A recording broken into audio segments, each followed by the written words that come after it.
please hope. And the terraforming continues. The giant air towers that are trying to reproduce and recreate a breathable atmosphere. At the moment, you and the party, Hirsch and Singleton and Sigg and Holroyd, were sent out on a mechanics mission. You had to go out and you needed to drive about 50 kilometers or so out to get yourselves to one of the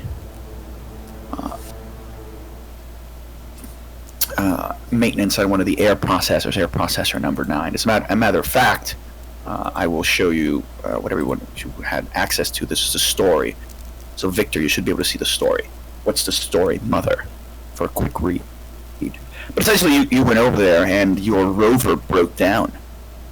So, after about 10 kilometers, Singleton was pretty mad about that, and it was clear that some maintenance hadn't been done that should have been done, or at least that's what she claims, as the tractor pretty much crunched over a gully, and the suspension broke.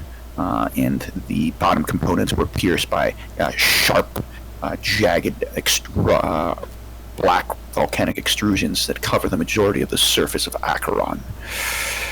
And you walked all the way back to the colony. And when you got to the colony, there was a eerie quiet as you entered into the western airlock. Quiet in the sense of very little movement by people. It's never quiet in Acheron as the constant winds buffet you and hit you with grit and dust, like being caught in the nozzle of some kind of sand blaster. The problem was when you got yourselves over to West Lock, which is far away from the main body of the base. And then it's a big ready room with metal benches and mesh-framed lockers, dim and dirty. You notice a lot of the lockers were partially open. It's something I didn't mention to the group last time, but that didn't matter because the most important part was that there was a klaxon alarm that was ongoing, and a communication going over the loudspeaker, telling everyone that all the colonists should get into the lower subsector of the colony.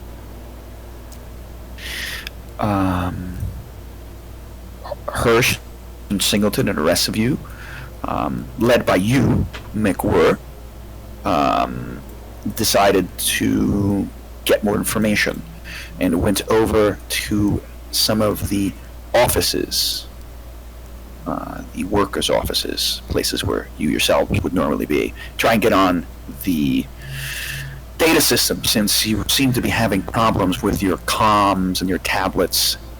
There seems to be some kind of planetary or solar electromagnetic storm that's interfering with communications. While you were trying to understand what exactly happened and why everyone basically left in a rush, Hirsch saw some movement, and then you were attacked by something you've never seen before, some sort of spider crab creature with a vicious tail. It lunged at you. It moved inhumanly fast, like it's actually you expect a giant spider, some kind of harsh insectile thing. It made terrible, horrible noises, and then it gives chaos and confusion and screaming and fear, and eventually this creature got itself wrapped over the face of Sigg's wrapped its tail around Sigg's neck as Sigg was screaming in panic, and Sigg stopped screaming. He's on the floor. This thing is on his face. It's fingers. It's like hands, right? His legs like fingers, like and it's seems like it's somehow breathing. Sigg is alive, unmoving, unresponsive.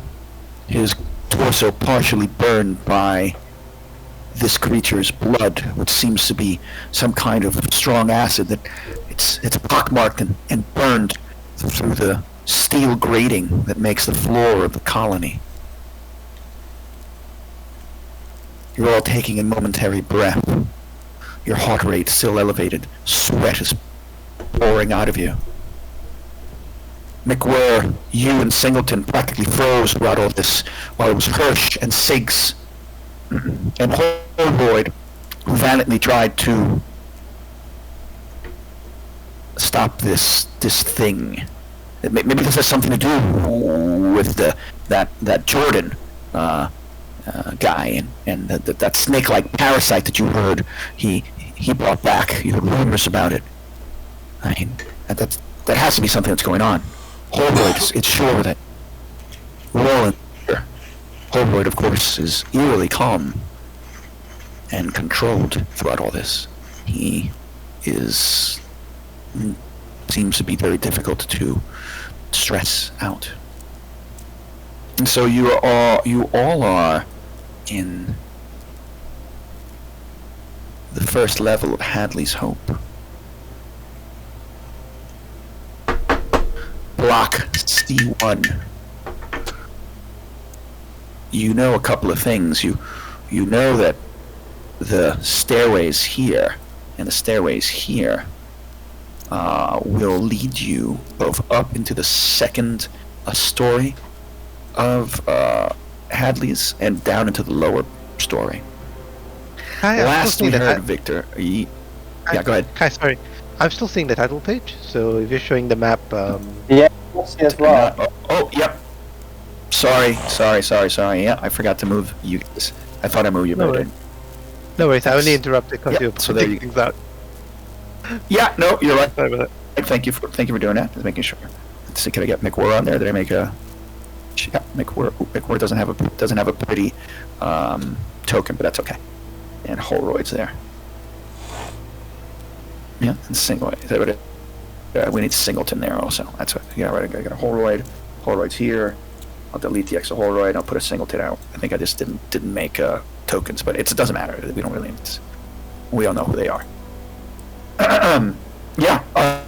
Everybody's here. As a matter of fact, you would be outside here because you locked the creature in the room. Yeah. Except Siggs, I should say. Siggs is still left behind in the room. I guess. Unless you took him out. Since you were contemplating shooting him in the head. Siggs is still here, I suppose, with the creature. You can either close all the rooms, lock them. Heck, you could probably break the disable the door panel so that it remains locked and leave Sigg there to whatever inevitable end might come to him. Although McWhirr is, just to let you know, Victor, you have been adamant about bringing Sigg down into the colonial where the warning signal was, right? Yelling and screaming that the intercom was talking about, which suggests that down, like I said, in the sub-levels, that the rest, all members of the community should go down to the sub-levels. Okay. So, quick question: is the creature still there? Yeah, the creature is still on. Where's the creature? On the face. Oh, the creature's where Sigg is. The creature's like here. So essentially, I mean, if you, I mean, I can, I'll give you something in case you're not sure. Yeah. I mean, you know, if you remember from the movies, like it's it's that thing that's on the face of the person. None of you have ever seen anything like this before, of course. Mm-hmm. But you know that Sigg is alive, and it's clear to you that Hey guys, hey, sorry. For some reason I couldn't hear you through my computer. I'm talking to you right now through my cell phone. oh hey, Sorry, man, I don't know why. I don't. it happens. It's fine. So, like I said, as far as you are concerned, you probably want to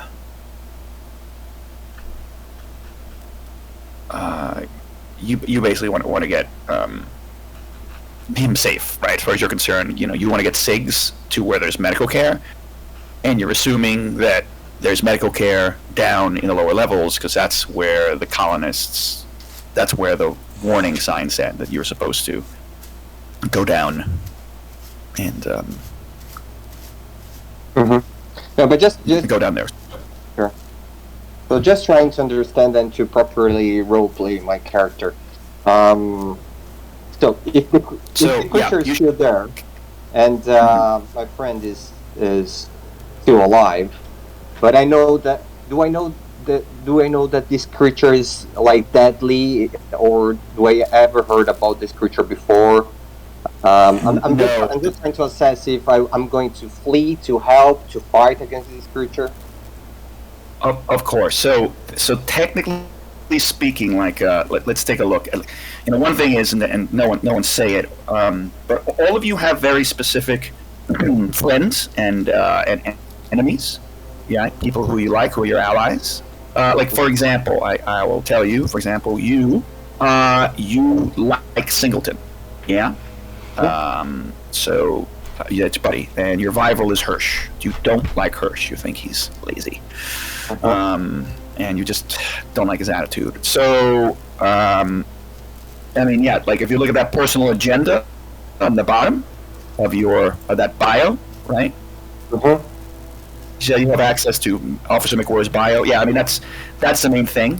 The information that you have is the rumors that somebody brought back an alien parasite. I mean, by alien means something, right? In this universe, it's clear that non-human life exists, right? You've never met any intelligent, as far as the aliens universe is, you've never met any other intelligent species, and most other organisms seem to be at the bacteria level. But you've heard, right, through the channels. I mean, you don't know because you guys, have been on this stupid, terrible colony for a couple of years, hoping to eventually get enough money to get the hell out of here. Some of you like this place. Yeah, there's stuff. Colonial Marines have found, planets. The corporations have found planets that have some different flora and fauna. Some bigger, some smaller. Nothing serious. I mean, in the context of the movies, you remember the Colonial Marines and aliens when they're landing, right, with Ripley, they're like, oh, we're going on another bug hunt, right? Not knowing what they're going to face, but assume. But it's clear that there's people know that there are non-human life forms in the universe. So, I mean, this is something you've never seen it. No one's ever seen it. But it's weird that you guys had a Weyland-Yutani corporate ship just show up just a couple of days ago before you left for the processing station. And they landed essentially a little bit after the Jordan guy, which is essentially one of your coworkers, going on a corporate survey, like it's a side job to go looking for minerals and go surveying the planet. The corporation, puts up a bounty. Hey, if you go look over in this area, see what you find, right? If you make money, it's yours, type of thing, right? So they're kind of prospectors. He brought back this thing, and it got let loose, right? you know that there was something going on before you guys left for your job to go fix the air processor. So does that help, Victor? So you don't know what this is. You have never seen anything like this. Can you describe the creature? Is it the alien? Yeah. Okay. Yeah. This thing. It looks like a crab type. I'm gonna try and see if I can do this. It's not letting me. You're feedbacking. Okay. Hold up. All right, guys.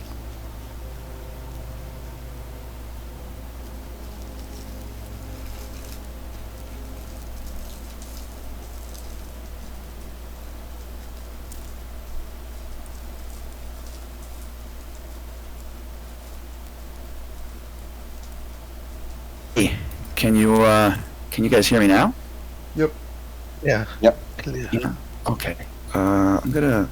I mean, it's a.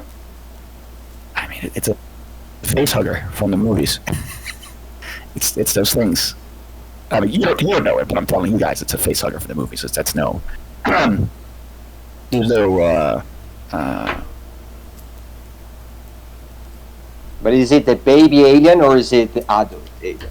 It's a face hugger. It's the things that implant the aliens in the chest. Yeah, It's the one who let me see. who hugs you in the face, Victor. It's that kind of creature. Coisas assim que ficam na cara, sabe? And Se eu consigo compartilhar algo. did you tell him about the recent death of Sigg? Yes, I did. I did okay. say that that the Sigg is now dead. Yeah, poor Sigg has met his fate. Dead. Unfortunately, and Okay. well, you're not dead, right? Because you're not. It's true. Like, you're not dead. That's the thing.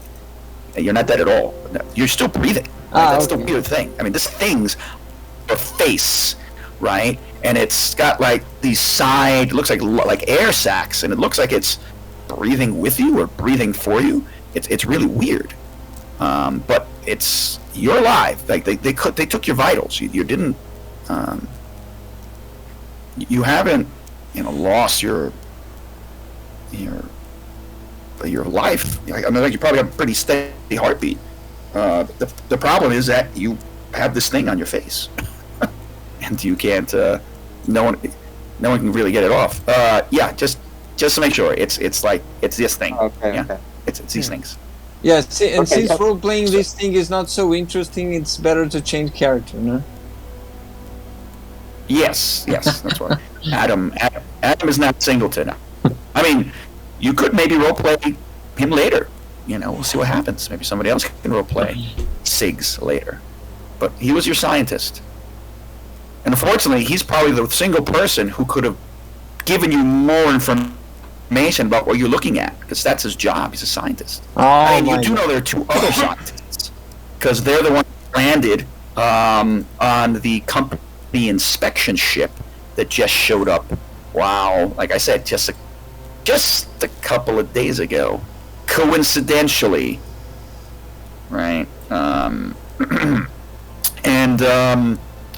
might make make a point about that, right? That you guys know that there is as we saw in What's the Story, Mother, that is a Miranda Reynolds, who's a company agent, and her chief scientist, Theodora Comiskey. Sigg did say that the shuttle was being quickly and quietly readied for departure, and that Reynolds and Comiskey are probably the only two people who can authorize its use, and the only two with the access key cards needed to use it. Sigg says maybe it was Reynolds who ordered Jordan out there. Hershey, you think if that's true, it's not goddamn right for these wailing Yutani reps to just skip out and leave you guys with this mess. Because you're the one who's going to have to clean it up, literally.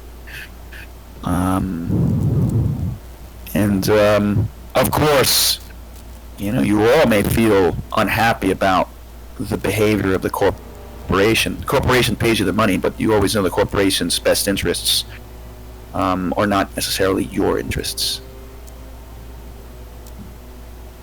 So, and last we heard, I want to make sure that there was an intercom ringing down the hallway back towards the western airlock storage area.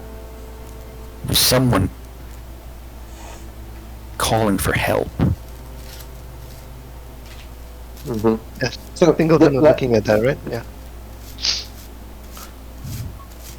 Yeah. So quick question, just to be crystal clear. So we have Sigg supposedly dead, lying on the ground with this creature attached to his face, and at the same time we hear this comms ringing the east port of the ship. That's what is happening at the moment. Yeah. Yes. And we recently had a fight between Hirsch and Singleton. No, Singleton, huh?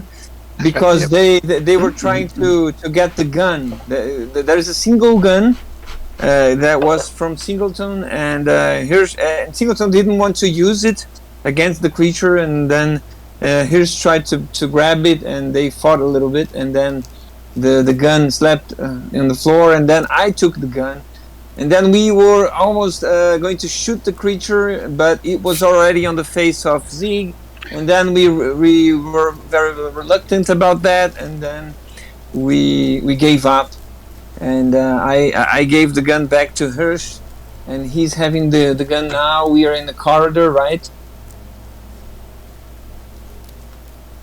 Okay. Yeah. But has anyone actually is dead? Yeah, no, nobody is dead yet. No. Okay. So I don't know if I'm the officer and I have some sort of leadership position here.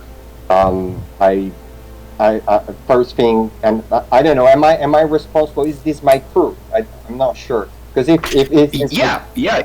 So if is this my crew, first thing is I'd like to approach the body or the corpse and check if it's alive or dead, and I would like to approach very carefully, because I'm not sure if this creature is going to attack or jump on me. So I don't know. That's what I would do.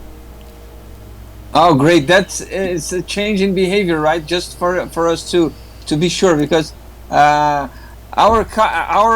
officer was very reluctant in admitting that there was something wrong, and then when this creature went out, it was kind of he was more or less shocked, and was well, but that's the role playing of the last week. It doesn't have to be the same, right, Kai? Yeah, she overcame it's she, her she it's okay. No, she overcame her fear and was able to control herself later on, right? And so that's now it's I was kind of playing it at the end, you're right, that she snapped out of it. Because she's not a military officer, just to get this correct, right? It's just, they're not military. She's just like a manager, right? Technically, she's a union organizer. I mean, she's your boss because she's higher up in a hierarchy, but she's not a military person. I mean, military training, right? And got totally frightened seeing something utterly inhuman doing terrible things. So she snapped back, right? But she's, like I said, she's your crew manager. So McWhirr, what you will notice is that Sigg is still breathing. If you get close or even try and touch the creature, it senses you. The thing that is on his face will wrap its neck tighter. It will wrap its tail around Sigg's neck. And like you can poke on it, and it'll break. It might have a little movement, He spits air sacs on his side.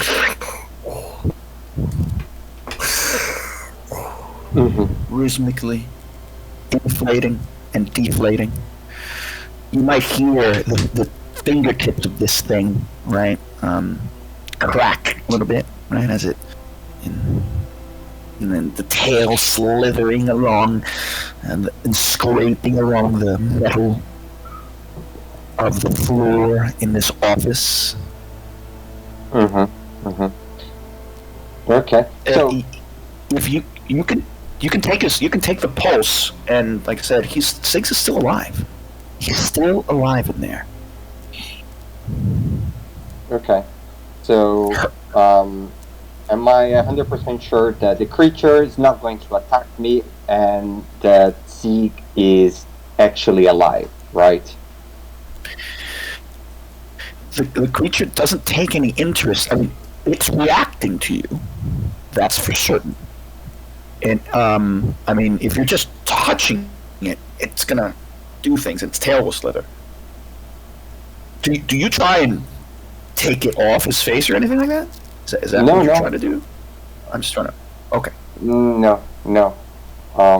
So I think what I will do is, after checking his pulse and realizing that he's actually alive, and that this creature doesn't seem to want to attack me, I will shout for help from my colleagues here. I will shout, "Hey, please!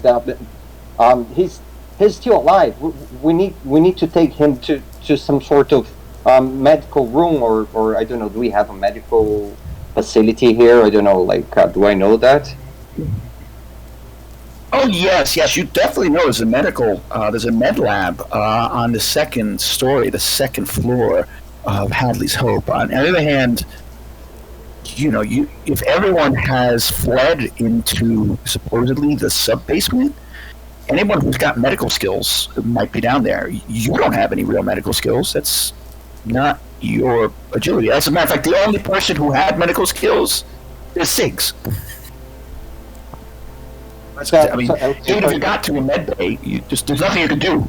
But I mean, you don't think you personally, Janice McWard does not think you will be able to do anything to help him. You want to get to a doctor, and they're company doctors, and they're probably downstairs.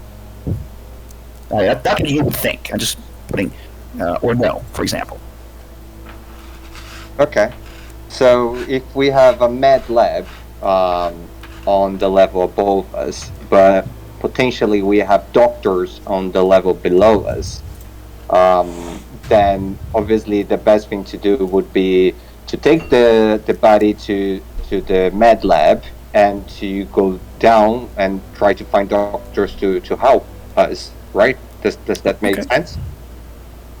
I mean, you guys can do whatever you want. Again, the only thing you know is something. You saw this thing. This is bad. Oh, and you guys did get a communication, right? You guys got a communication that was very strange. Anyone like to describe the communication that you all received?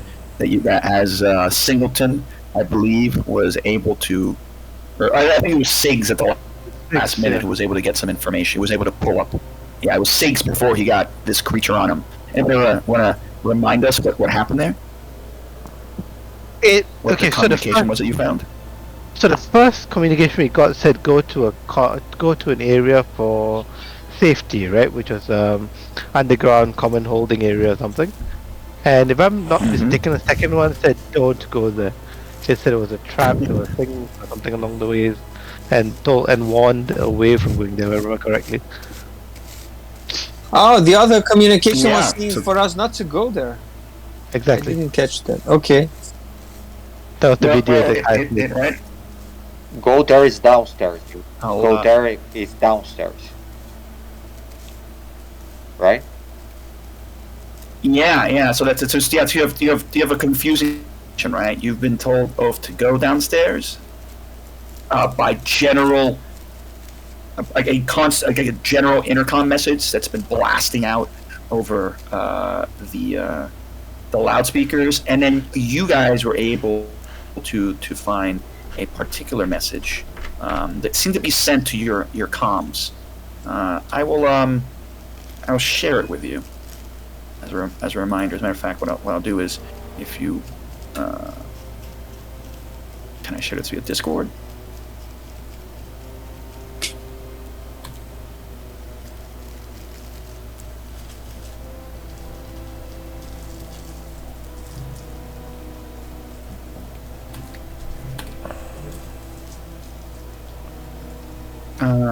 Yeah, give me a second here, guys.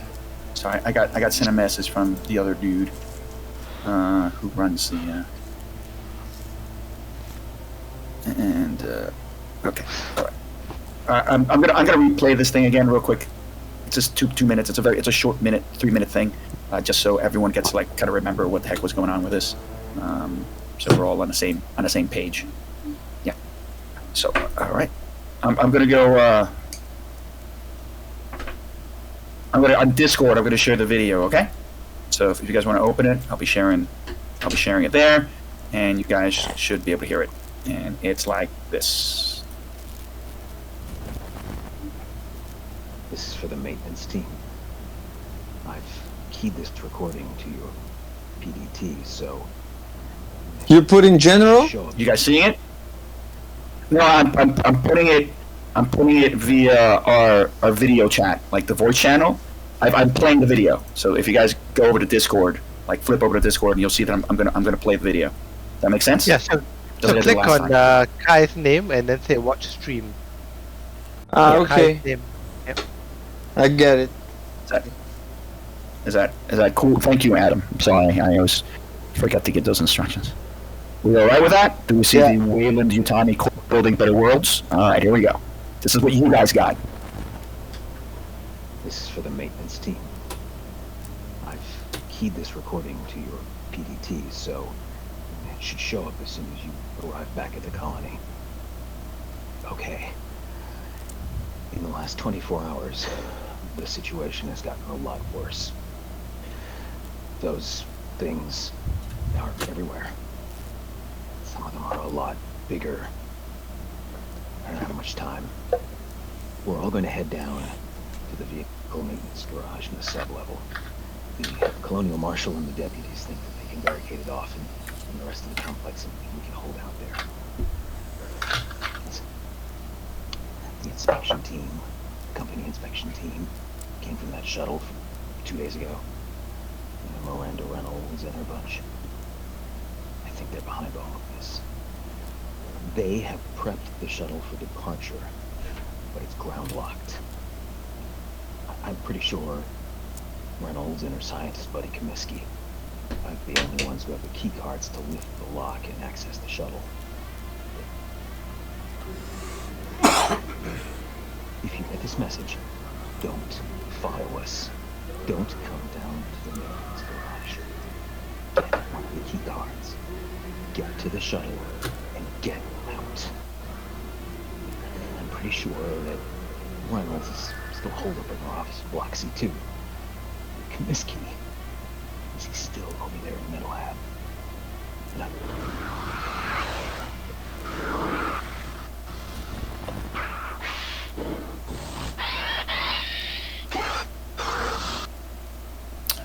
Okay.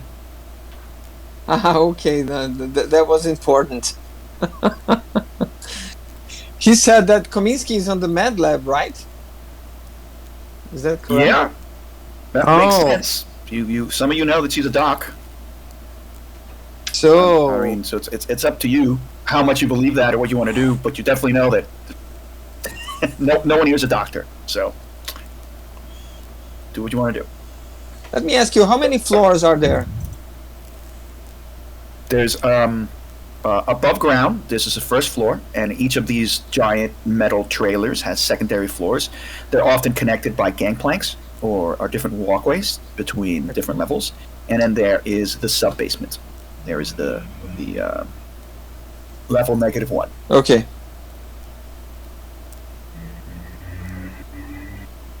Yeah. So. Yeah, I'm thinking about what Officer McQueer said, and maybe it's the best option for us to go to the med lab, if you all agree.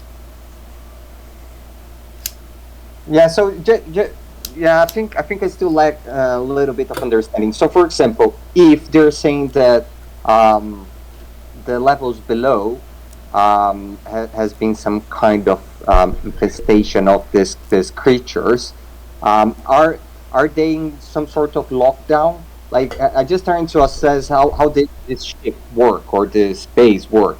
So, for example, is it reasonable to assume that the level below me is complete shutdown? I'm just trying to assess how is it. I mean, is it locked down or not, or just trying to assess. You have, unfortunately, confusing information.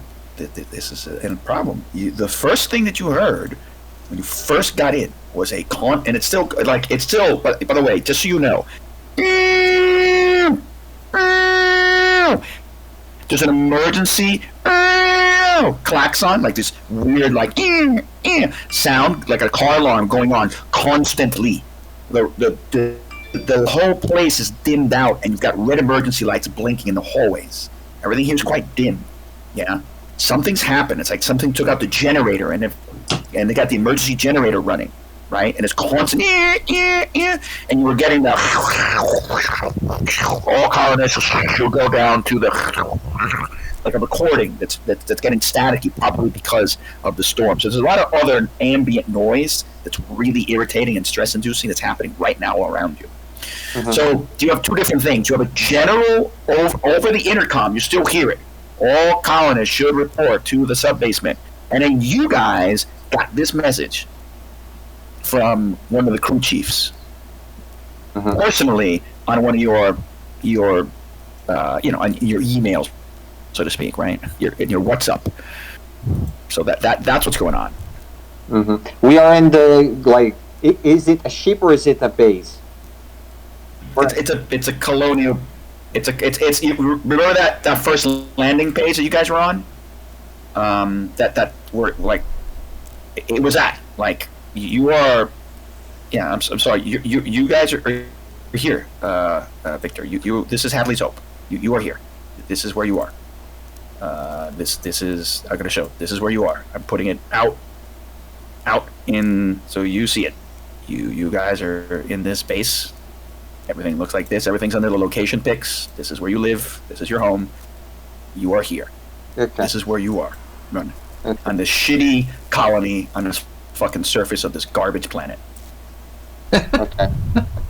And then we are at the ground floor. This fucking dead end of the universe. Sorry, go ahead. We are at the ground floor. Yeah, ground floor. You are on the ground floor. Okay, and then we have the basement, and then we have the first floor, and that's it. Or do we have more floors? Yes. No, you just have that. You just have that. Yes, and you guys know the pace. Like, there's no confusion. There's no mystery here. You live here. Yeah. You know where everything is. Right? So it's not like, you need to find something and you know it. You just ask me. I'll tell you. So there's no confusion. How far is the med lab on the second floor? Can you tell that? Can you have to? Yeah. Well, it'll take you a couple of minutes to just get upstairs. You just have to climb up the ladders, right? You just have to climb up the ladders and get to either upstairs or downstairs. It depends what you want to do. Right. So saying the ladders that I pointed out that are already here in C block, they will lead you downstairs, and they will lead you upstairs. Right. So what are we gonna do right next to tonight? What are we gonna do?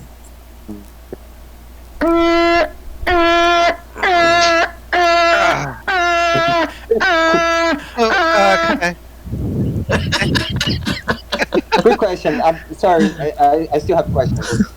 Why? So I should know why there has this automatic emergency message saying for all of us to go to the basement. What's the reasoning of that?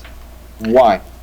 Well, if you have solar storms or any kind of these major electromagnetic storms or big major solar flares, because this is a small planet with a thin atmosphere. You could get hit by radiation, and this planet has powerful surface storms. I mean, they're not necessarily hurricane level, but again, it's like being sandblasted, because the surface of this is waterless and arid, and it's full of volcanic rock. And so, especially protection against radiation and things like this, the sub-basement. I'll show you guys a picture of the sub-basement, because it's okay. There's no confusion about what any of these things look like. Yeah, because you live here. You know everything. Great. Yeah? Okay. The sub-basement is where the housing is. Yeah. So I just talk about it. I might as well, right? And you've got a vehicle entrance, right? It's like a ramp that goes down. You got a couple of vehicle repair bays, vehicle loading cargo. You have a maintenance repair area. You got maintenance offices, and this is probably where Hirsch hangs out all the time, down with the janitors. And then you have the housing. Most people live down there. And That's where people live. the footage Because from it's the guy. The footage from the guy has been recorded where? Well, he said it sounds like he said that they were going to the vehicle bay, right? No, but from where? Where has been recorded? Because I know everything. Oh, I know vehicle bay. It looks like it was. Yeah, it looks like it was downstairs. Like it looks like it would have been in the sub basement. I mean, you think? But where exactly? Vehicles bay, like maintenance bay. Where? Yeah, if I remember correctly, I think he says that they're all in the they've holed themselves up in the vehicles bay. Vehicle area, bay. Okay. Right. Great. Yeah. Okay. And then look. Yeah, and just so. Yeah, go ahead. Looking at the ground floor again, I have seen that we have so many different stairs. So, am I correct to assume that it's impossible to lock down every floor, like insulate floor per floor? Is it possible, or is it not doable? That's difficult because you have a lot of basically ladders. They're not really, they're ladders. They're literally just metal ladders that go up and down between all the floors. You'd have to. You'd have to go to every single ladder and try and block it. So but this isn't built to isolate, right? It's built there for is movement. also the ventilation shaft. No? The creature came from the ventilation shaft, and I wonder what would be the alien stories without the fucking ventilation shaft, man. As a matter of fact, the first thing that you heard that there was trouble is that you heard of someone screaming. You heard the echo of screams going through the ventilation shafts and then gunshots. That was the first thing that you heard when you were in a Western Lock Storage Center.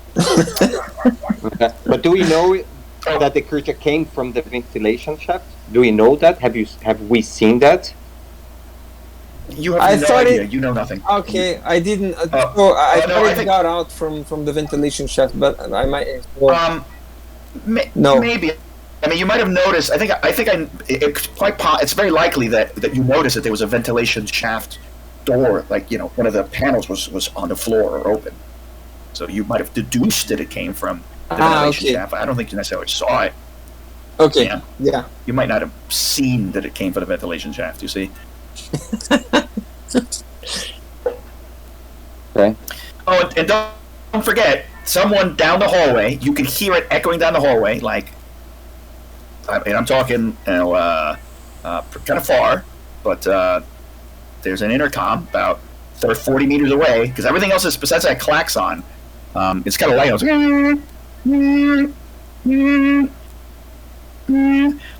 But you heard somebody blaring, the intercom turning on, and you heard some kind of faraway sound.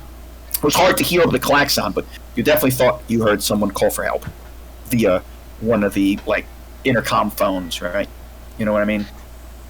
Yeah, I think I'll check that out. So you guys have all this stuff going on, and so. Yeah, I think. Yeah. I don't know. I think. I don't, guys. Sorry to step in all the time. It's just I feel responsible to roleplay my character and as being the officer. Otherwise, I would really be as an officer. Quiet. But yeah, it's fine. So I don't know. My immediate reaction would be to be very bossy, and I would start bossing around. So what I will do is before my action. Do I know because we have this emergency ringing sound ringing all over the base. Do we know? Do I know how to shut it down? Do I know how to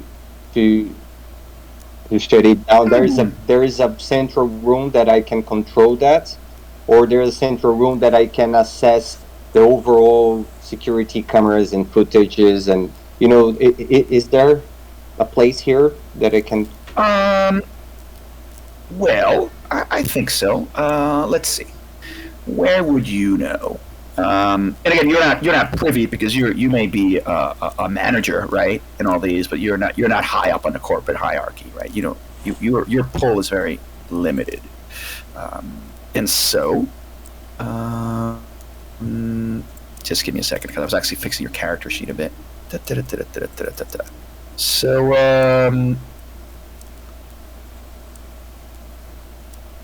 well, you know that there is a central, there's an operational, no, this is what I want. I don't want that one. Block C. Well, upstairs are the corporate offices. The Weyland-Yutani's offices are on C2.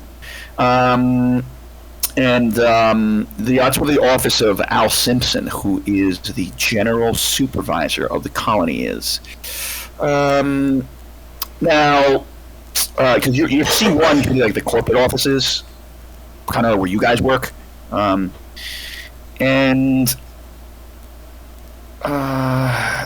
it's possible that you can get that shut down in the corporate offices. I mean, you're in Block C itself is probably you probably have some kind of access. The problem is that the computer systems are acting funny. It seems like the Wi-Fi, the internet is kind of intranet is kind of busted. Probably due to the electromagnetic radiation, but Sigg's kind of suggested that it's like somebody he had to sort of get into I don't know, like a non-public server. It's like somebody took down the server system here. Someone destroyed the comms system, the internet system here. He was able to kind of get access via his own little something that he seemed to know there was like a secondary or tertiary server. So it's another problem. Your controls are kind of, your ability to have control over the comms is limited. You can try though, right? But the likeliest hard place might be upstairs in the fucking corporate offices. So that's something that you think. McWhirr. And how is the decision making process here? Am I the leader and am I the one who take like the shots, or is it some sort of we vote and decide, just to understand our previous sort of relationship? This is you guys. This is I would put this in the point of view of you're on a construction site, yeah. The hierarchy is that of what it's like to be part of a construction team. You are supposedly. I mean, you're definitely Hirsch's boss, and you're definitely Singleton's boss. Singleton is a truck driver. Hirsch is a janitor.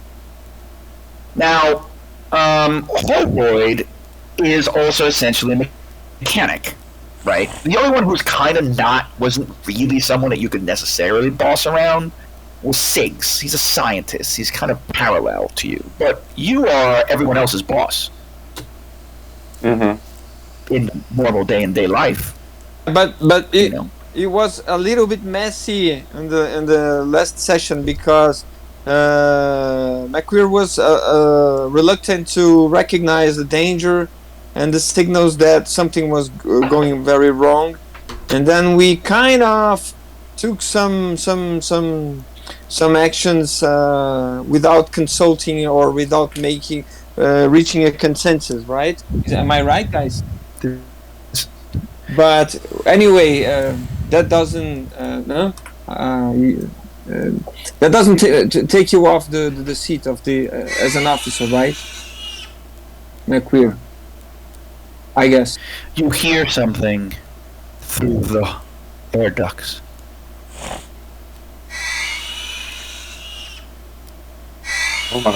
Some terrible sound. It's what you heard before, when you heard the person screaming at the beginning, and then the gunshot. You heard that sound. You don't know what it is. The intercom is calling.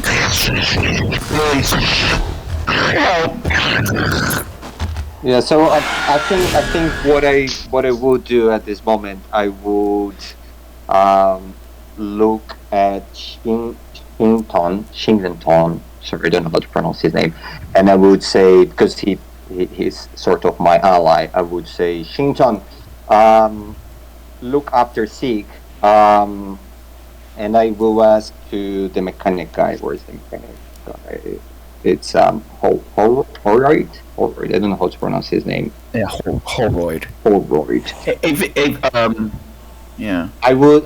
Vinny, if you change on the bottom, speaking as, it'll change your name, so it's easier. You know how on the chat you can change who's speaking. Oh yeah. On the bottom, as.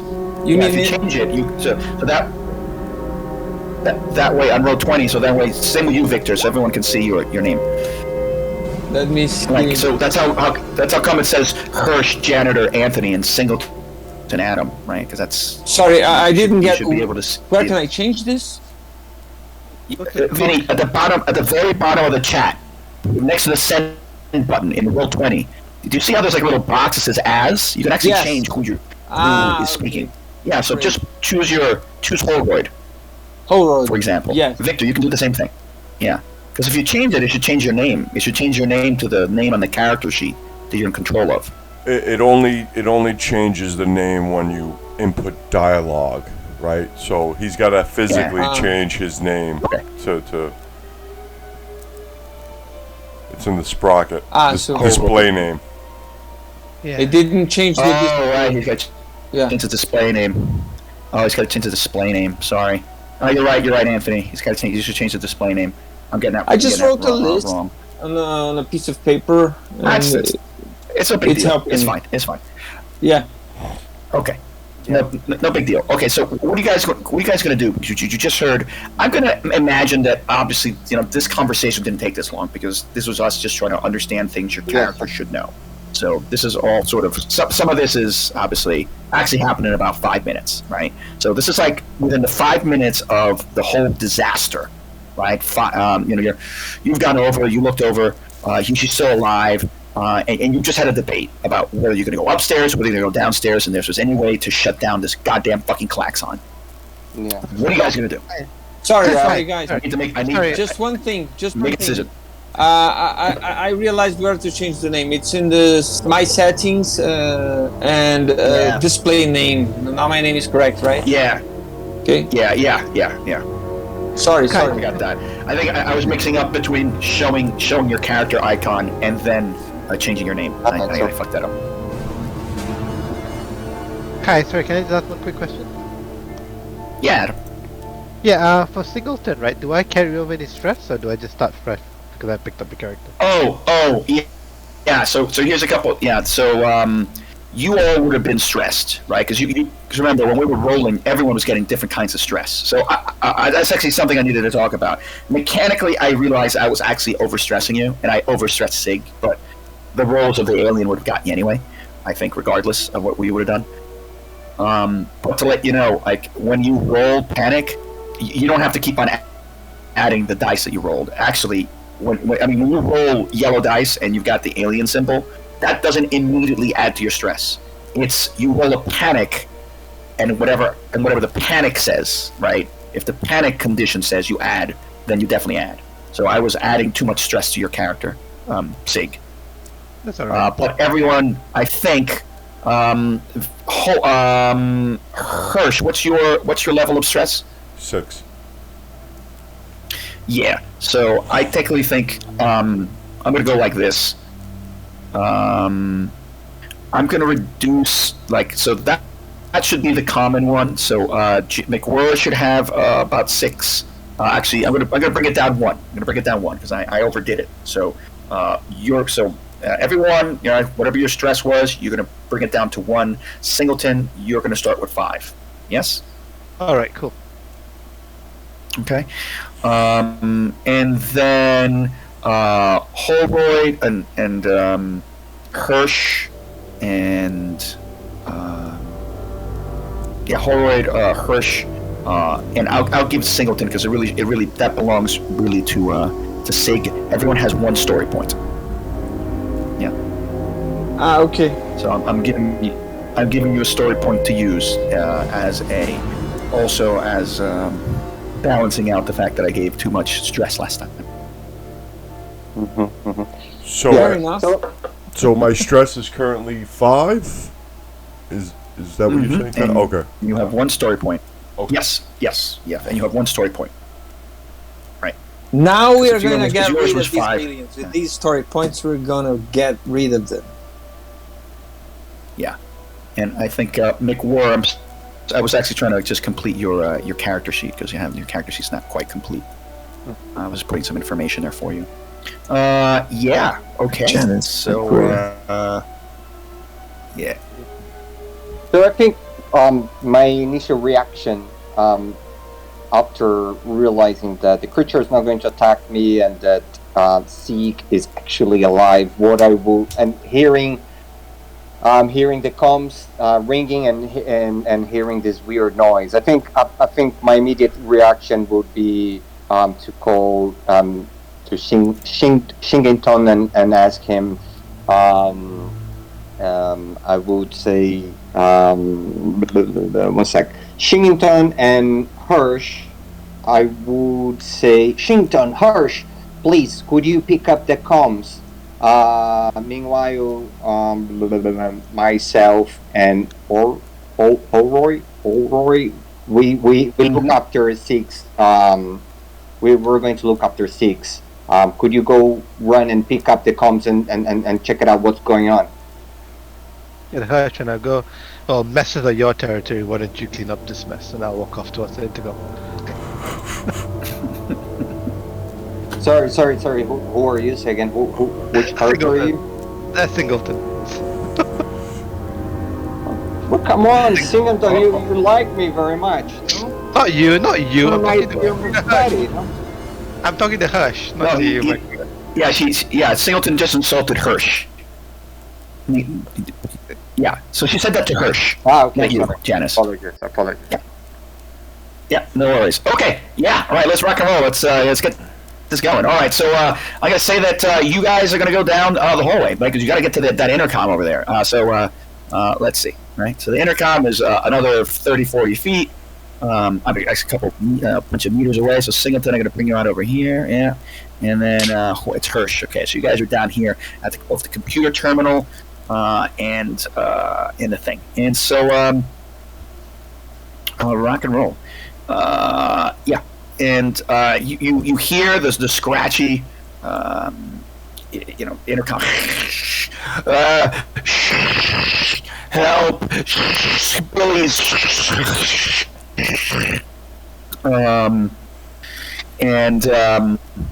That's been going on for a while. The klaxon and this thing, it took you guys a while, and people freaked you out. Actually, yeah.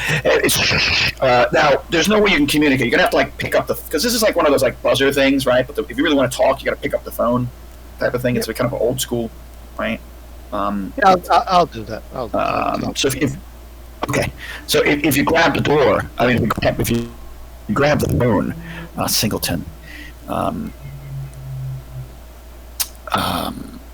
And again, you heard this a minute ago, right? 2, 3, 4 minutes ago. It's a time pass while that thing was calling. You pick it up and you hear it go doot, doot, doot, doot, and then suddenly a voice gets up on the other side. Fuck! Hey, who is this? Singleton. It's Wes. It is Wes. It's Wes Osterman. I'm in a police bar. There's something trying to get in here. I don't know what's going on. I was getting ready to go down to the sub basement and I heard something. somebody's banging against the door. I can hear it. And then you can hear something in the background. Something big is banging against the door, and then you hear these terrible sounds. Listen, calm down, barricade the door and get down somewhere quiet, but stay there. I did. I pushed a bunch of chairs and somewhere, but it's the door's cracking. It's like I can hear the servos breaking. I don't know what the fuck that is. Just get me out of here. What's going on? I don't understand. Are you alone? Yeah. Just get us out of here, please.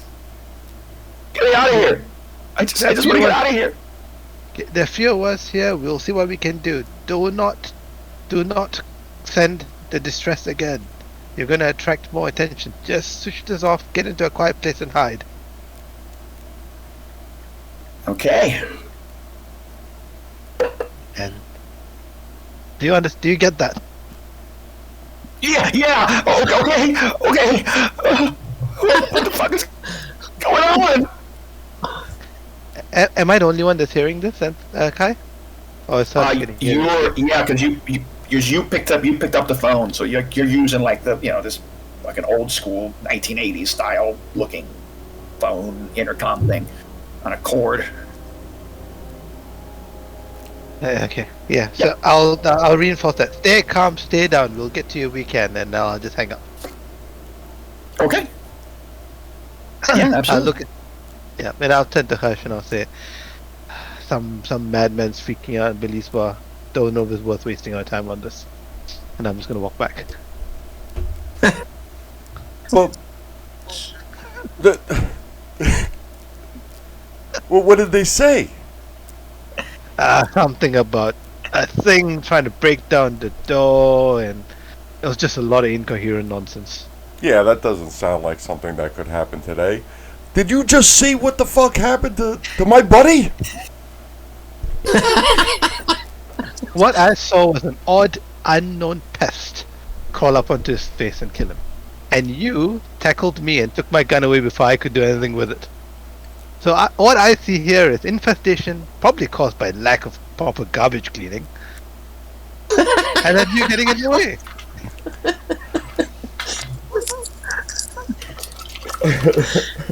Hirsch is just gonna... Come, let's get back to McWeir. Whatever it is, we gotta do this together. Sorry, Anthony. No, it's alright, it's great. You're fantastic.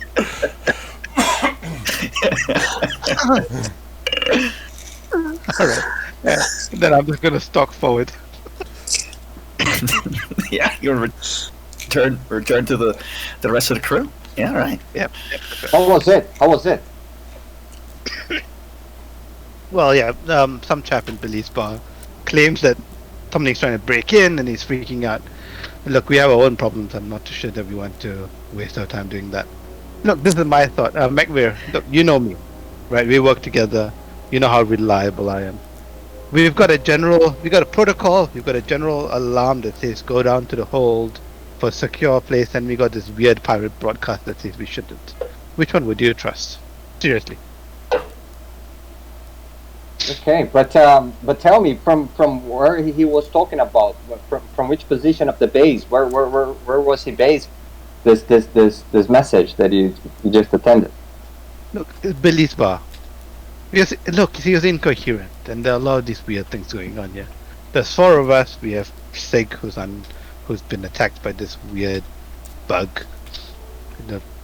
I think you are completely misunderstanding what is going on over here.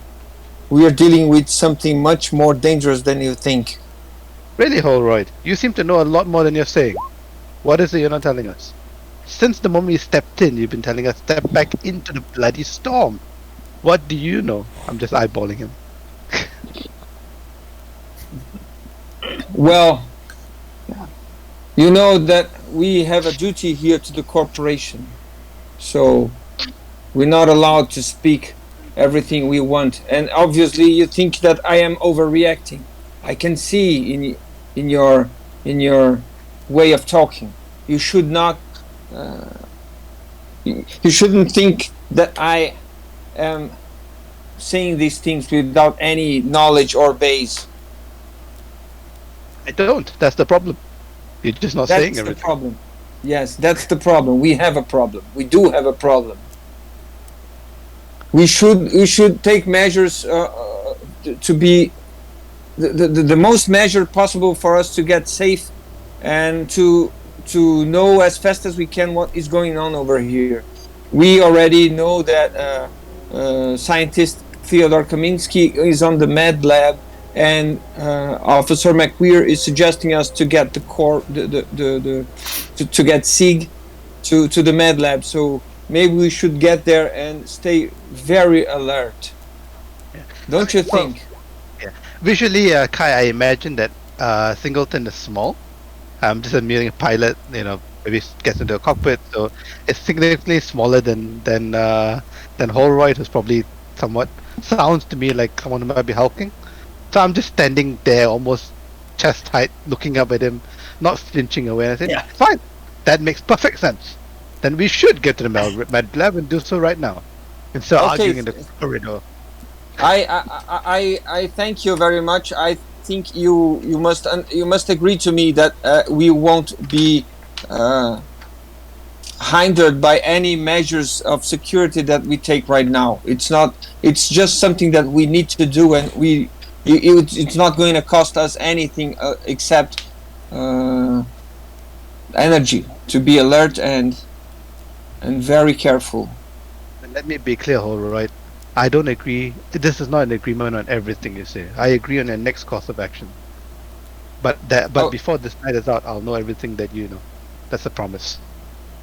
I can understand that.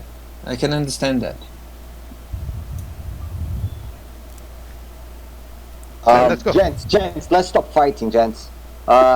We need to have a plan in mind here. So why don't we split the party? Why not two of us take Sigg to the med facility, and the other two try to switch off this alarm, this emergence alarm in the main room. In the what's the name of the place that we can control the alarm? You think it's possible that C2, which is just directly upstairs from where you are, which is where the corporate offices are, because down here, like the construction workers' offices, you might be able to get it there. Can you show us the first level floor plan, please? Why should us worry about the alarm? The alarm is not important. Let's go to the med lab. Everybody together. This is the most safety method of walking in these situations. Kai, what should I roll to pull the creature off of Sigg's face? Okay. Yes. Sorry. Yeah. So you've walked away with all these guys are yapping about, and you're going to try and get to to Sigg, and it's funny because I think this thing isn't it's not an attack roll necessarily, because you are going to try and essentially start pulling it off, so it's not necessarily an attack. So I think this is a strength test, right? Now, so roll me a let me we'll check your character sheets real quick, right? Yeah, there's nothing. Guys, sorry. There's no button to roll, just like a strength check or an agility check or a winch check. Yeah. Well, I mean, so I have a feeling. What would be the best way to do this? I think this is an attribute roll, so you could just use. Yeah. So what would this be? How do you do this one? Yeah, you're right. You can't just click on it. It's kind of manipulation. Yeah, maybe it's no manipulation is actually manipulating people. That's what that manipulation is. Yeah. So I'm gonna go like this. You actually are gonna use like just input the numbers for base dice, whatever your strength is, right? Base dice, put in how many dice, and then put in your stress dice. I think that has to be the only way to get this done properly. Oh, Okay. right. Oh, I'm sorry, Anthony. Like your stress level. I don't know. Yeah. It's your stress level, yes. I think you're on my sheet, Kai. I am. I think you're supposed to fill. You're supposed to fill out the boxes completely. Oh, I the see. stress Okay, level. I left it at the highest point. Okay, all right, cool. Oh, did Yeah, I Singleton think that's- tell? It's Okay, so you have 2 successes. Okay, and so roll your whatever number of stresses you have as using the stress dice button. Okay. That is an interesting point. Yeah, because it seems to me like that's what you should be able to just make a straight agility roll, like a straight basic. Yeah. Okay, so you have a couple of successes. So this is a weird thing that's going to happen. If you recall what it's like in the movies, you start trying to pull this creature off, and you start ripping. It's going to crack its fingers off, and pulling it off. And this thing is really fucking strong. It's very, very strong. But the problem is you recognize that as you're doing that, it's tightening its tail against Sigg's neck, and you try and get your hands in there. But you're panicking a little bit because you realize that you don't think you can get this off. But the other problem is that what's going to happen is that this thing is its blood is going to you see it, you feel it seeping and down onto the ground. It's starting to like bleed, and you can hear it's bleeding over Sigg, and Sigg's not reacting to it, but you can see it. It's burning right through his clothing, right through the exposure suit. It's burning into his flesh. Could I flip him upside down and so the blood drips down away from him instead of on him? I want to roll him over. You could. I think I should try, but I need you. I'll try to stop. I need you to kill him. Are you going to kill him? Stop! Okay, so check. Stop!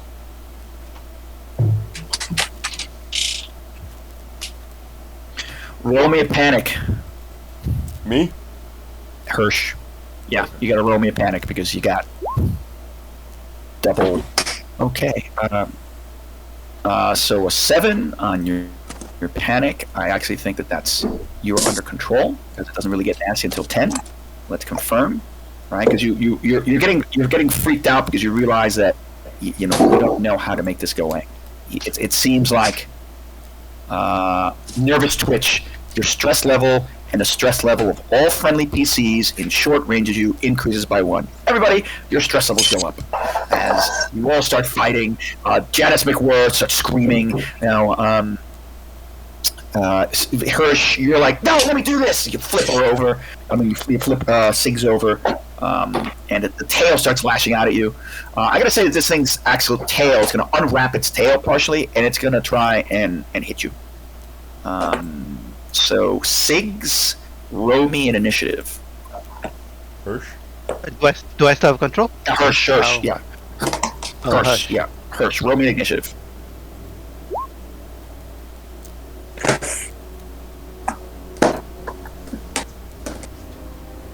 All right, and then I will have one of these things roll an initiative. It's going to happen very quickly. It's a very short thing. Initiative dice. Okay.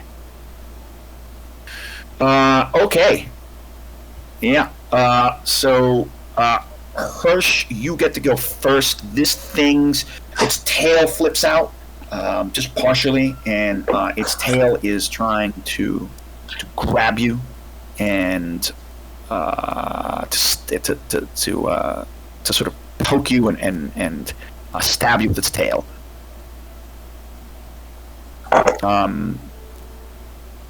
So you get to act first. This can happen very quickly. So what are you going to do? You got a slow action and a fast action. Because I roll an 8. Okay. Kai, can you put up the actions again? just so I can check them out, please? Sure. And the actions are in the rules, and they are under actions and initiative, and they are here. That's right. Change the initiative. Here are your fast and your slow actions. You have one fast and one slow. All right.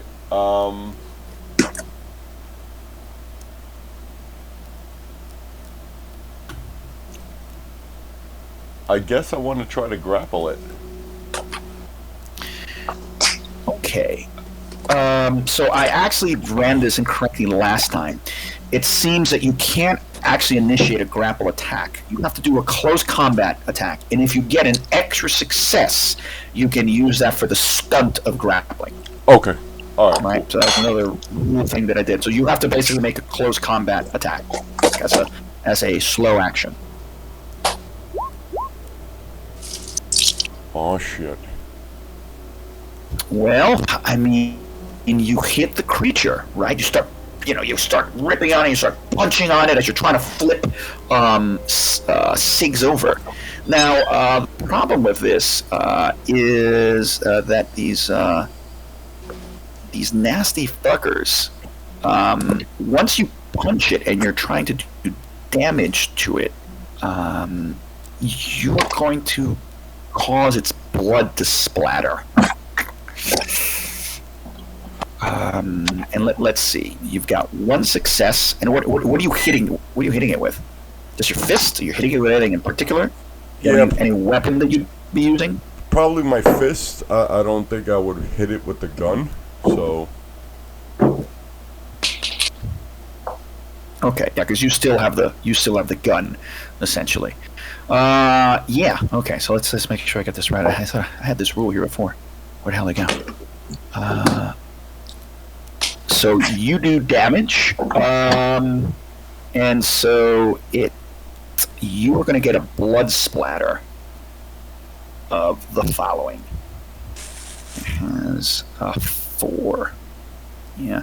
So actually, no. As a matter of fact, yeah, I think your fist does 1 damage. I'm going to actually say that you're. I'm going to go like this. I'm going to cheat a little bit, right? I'm going to roll a single dice, right? Because you're not really doing damage to it, but I want to kind of recreate the situation, what's happening, a little bit, and so you are going to. Where is it? I got too many character sheets here. Right, you are going to get a base dice, and it's going to be a base dice of 1, because it didn't really do damage to it, but when you're moving things around, the blood splashes out. And alright, you are able to not get hit by the blood as it splashes out. But you kind of punch this thing, and its carapace is extraordinarily hard, right? And all it starts doing is tightening on the neck of Siggs, and Sigg starts having a seizure. Yeah, I tried to stop him. And I asked help for Shinganton. Shinganton, help! Okay. Stop this madness! Stop this! How exactly are you going to do that? How are you going to stop? So first, I think my initial reaction would be to ask Shinganton to do that. If he doesn't react, I will do it myself. Try to stop him. Hold his hands. I don't know, something like that. I will I will move slowly. I'm in no hurry to get to Hush.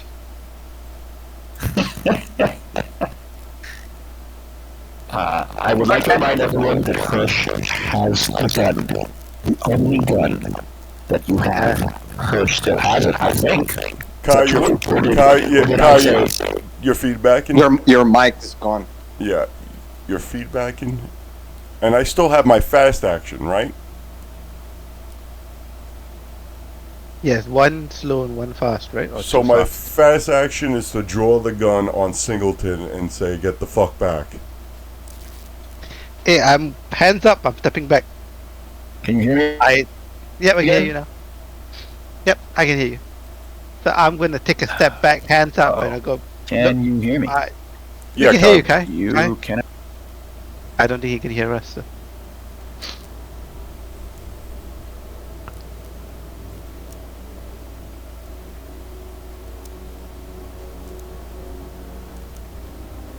Hello? Kai?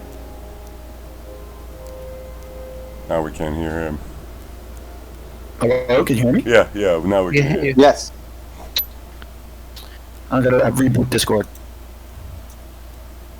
Okay, he can't hear us.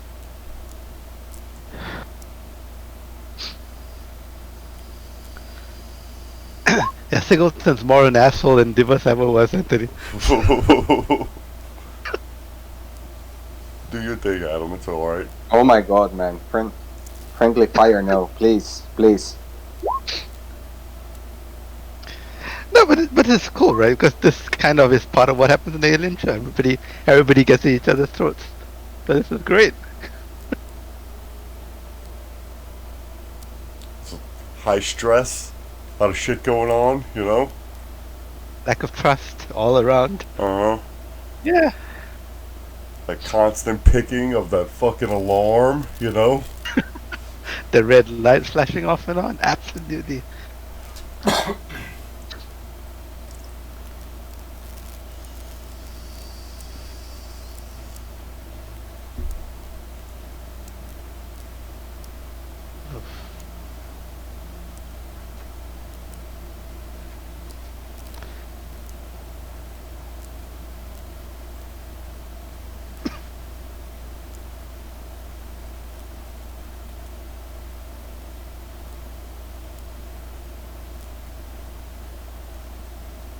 Hi, can you hear us? I think he's restarting. Yeah, it looks... He's not in his chair, so...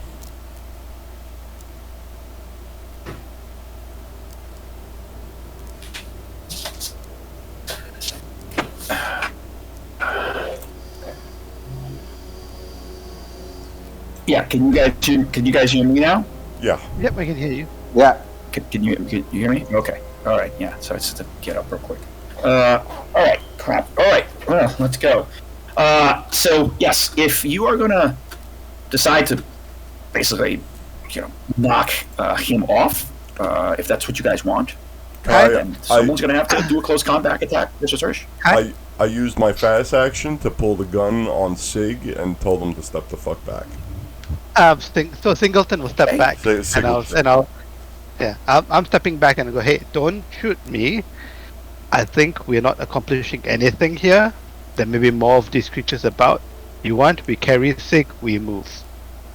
This is not getting anything done. I'm not stepping any closer. I'm just standing the hands up. The creature doesn't come with us. I don't think... Okay, I don't know if we can take the creature off him without killing him or killing You're us. clearly killing him. Stop this madness. Let's take him to the lab, to the med lab. Why don't you go and see if there's a doctor first? And leave the body here? No way. We don't know if there's other creatures like this around. So then we're just going to carry him around in danger. No, let's take him to the med lab and lock him in, and then after that we can search for a doctor. Understand this madness situation that we're in. And I'm sorry, Hirsch, but we need you and your gun. You have to come with us. It's my gun. You guys, okay, but you guys should not be here alone. We should not divide the group. The creature's not fucking coming with us.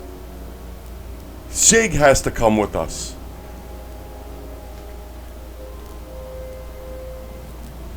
There is any kind of mechanism, because I don't know, I have like leadership skills very high. There is any way that I can convince him, or there is no such thing as player-to-player convince? Yeah, I mean, you can definitely convince other people, but I think the persuasion role that It's they manipulation, have in this right? game, Or command. Yeah, it's manipulation. There's two things. There's command. There is manipulation. So I have 8 points. command less input. And yeah, so manipulation, alien land failure. Your adversary won't listen and won't do what you want. You might start to dislike you or even attack if provoked. If you succeed, your adversary must either do what you want or merely attack you physically.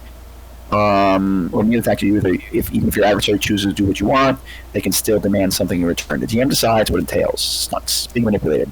NPCs and other PCs can use manipulation on you. If their will succeeds, you must attack or offer a deal of some kind.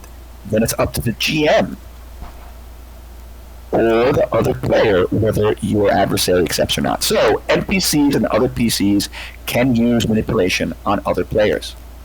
So you either can use manipulation, or you can use command. What is command? I think it's if you are to survive in orbital space, you're a good leader. Now, this command is stop panic. It's give orders. PCs with the officer career and full bank talent can use command to order other characters to do as they say. You know what you have? You've got the full rank. Okay, so can I do it? I would like to use command and say, madness. Let's take Sigg and the creature to the Mad Lab now. The Northern. And what should I do? Then so guys, I don't know. You can use your commands. So full rank. You can use your command skill to order other non-officer PCs and NPCs around, as long as they belong to the same organization as you, to force someone to follow your orders and perform a specific action. Roll command against the target's manipulation. So you guys are rolling against each other. If successful, the target must follow your. Or maybe you just have to beat it, right? If successful, the target must follow your order, even if it means harm or danger to themselves. Your stress level increases by 1 each time you do this. Note also that each roll only covers one specific action. You cannot stop actions triggered by panic rolls using this talent. Yeah. Okay. So, whoa. I believe this is an example of an opposed roll, right? So Anthony should roll his manipulation, and you rolled your command. Why are you rolling a d6, Janice? Sorry, it's just because I'm struggling. I'm sort of newbie with roll 20. I'm just trying to find how to roll. Yeah. I need to roll 86. Open your character. Open up your character sheet. The character sheet's interactive. If you click on the skill, it'll roll it for you. Holy cow. Anthony, that's an insane roll. Wow. Good luck. That's pretty potent. Anthony's like, yeah. So sorry. No, I'm not leaving him behind! Wave the gun around. I fucking quit! I give my resignation. This is my formal resignation, McWhirr. You can stick it up your ass.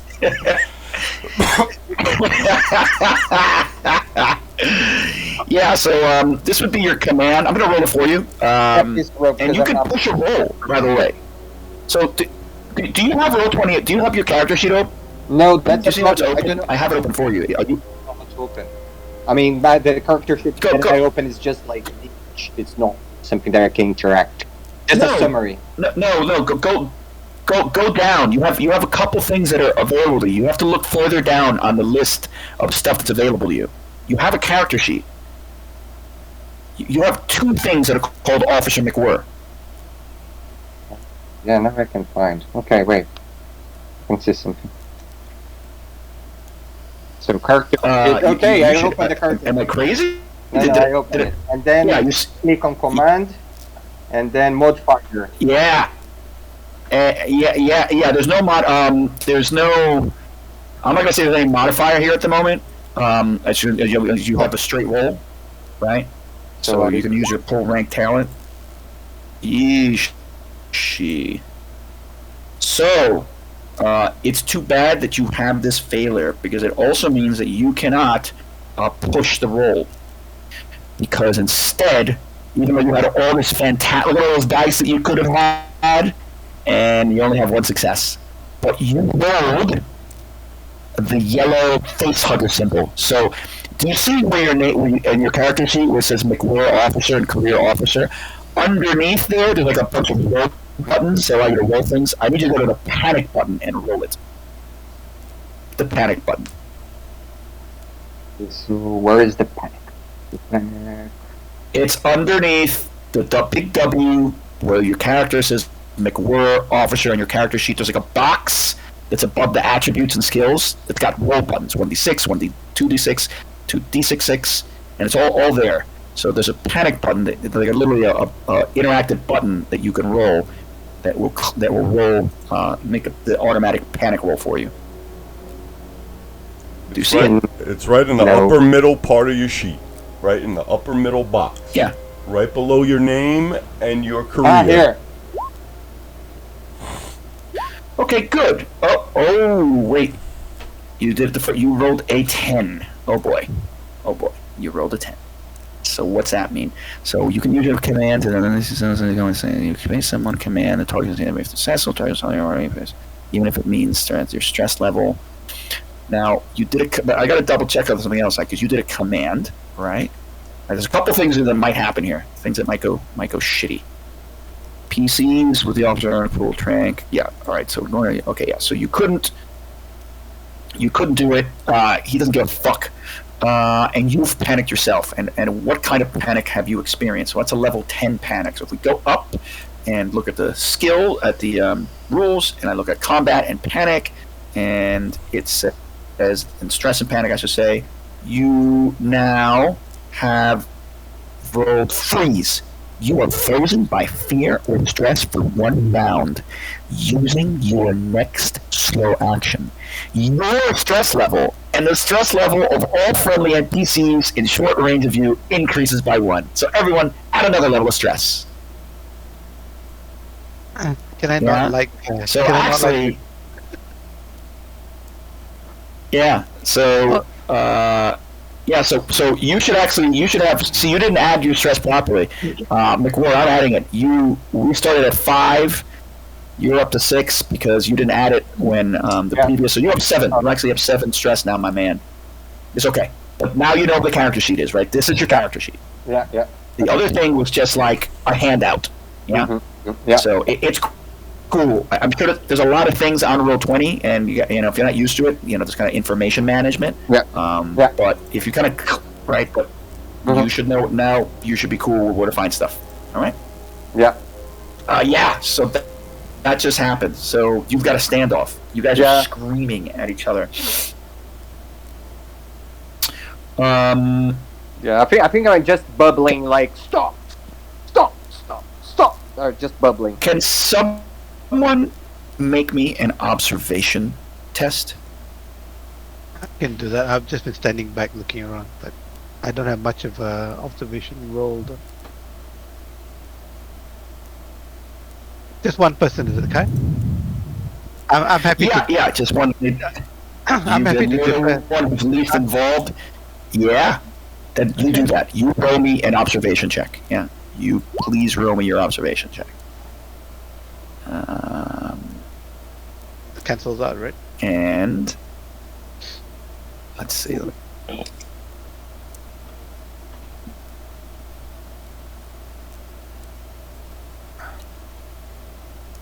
Oh, that was the acid splash that I was looking for. That's what I was looking for. God damn it. And yeah, give me a sec. This is 8. Yep. Oh, 1 success and 1 face. Sorry, so I just had to. So you had 1 success and 1 face sucker. Okay. The one thing is that you are going to get. You're getting stressed out. You're going to have to roll me a panic. every time you roll you see Daisy, and here we go. You're. Technically speaking, seek cover. You must use your next action to move away from danger and find a safe spot if possible. You are allowed to make a retreat roll. See close combat if you have an enemy at engaged range. Your stress level is increased by 1. The stress level of all friendly PCs in short range also increases by 1. After 1 round, you can act normally. I'm decreased by 1, right? Yeah, yours is decreased by 1, and everyone else is increased by 1. Okay. Yep. No, Because you're freaked out. that makes sense. I'm ducking into the other room. Yeah. So we And so- everyone adds another stress. Jesus Yep, everyone Christ! adds another stress. It's when you guys start panicking. I mean, even though I gave you extra last time, yeah. Oh, you know what? I'm sorry. I did that wrong. I can't do it like that. I should have done that differently. Because... hold on a sec. I screwed up.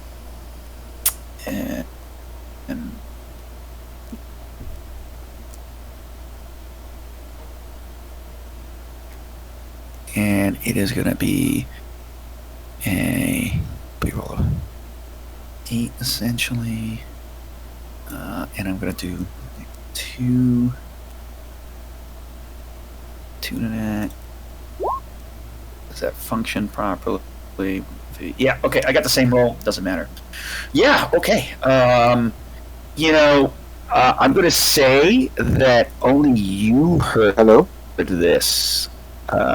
Yeah, can you hear me?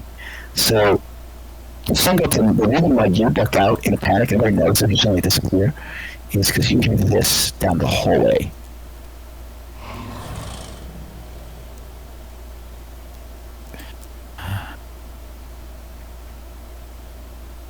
Hello. Yeah, you hear a sound, and you see a shadow moving a bit too late as something moves. You see it kind of at the last second, wherever you are, Hirsch. You hear it from over here, right? You hear that sound from over here. He disappears. And then I'm going to say that suddenly you all hear that sound a little bit too late. You're all standing in a hallway and arguing.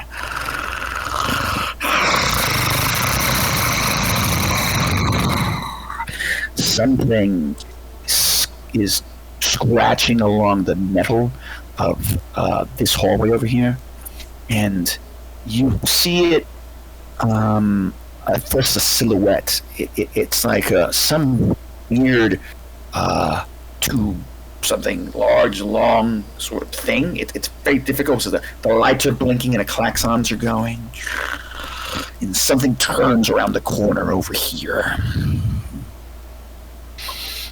At first, you kind of can't get your totally understand what you're seeing, because what the fuck is that? It's something that's like it's tall. It's taller than Holroyd. Actually, as it turns the corner, you know, at first it seems like it walked like an animal, like a dog, like it had some kind of helmet on or something, a long helmet. Roll me initiative. And roll me a panic, because you see something you've never seen before. It is like a demon from Revelations, Hirsch.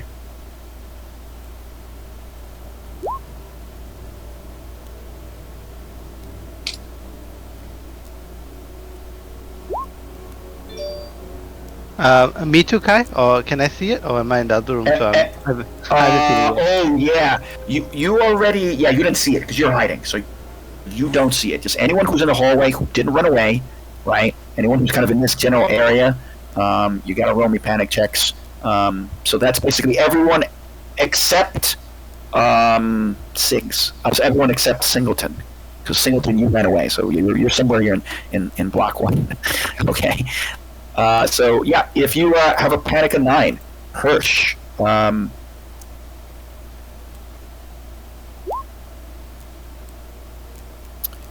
Okay, so did I do this right? Hold up, I want to make sure I did this right. Or am I? Keep your eyes when you witness you pin down. You see it's how you. All right. You witness when a contact attack. You pin down by ranged attack. Subsequently, you attacked by stranger and there. Yeah. So that's right. Yeah, you get a panic attack. That's fine. Drop item. Whether by stress, confusion, or weird residual, all going to die anyway. You drop a weapon or other important item. The GM decides which one. Oh man, you're gonna drop the gun, Hirsch. When you see this thing, you're going to drop the fucking gun because holy fucking shit.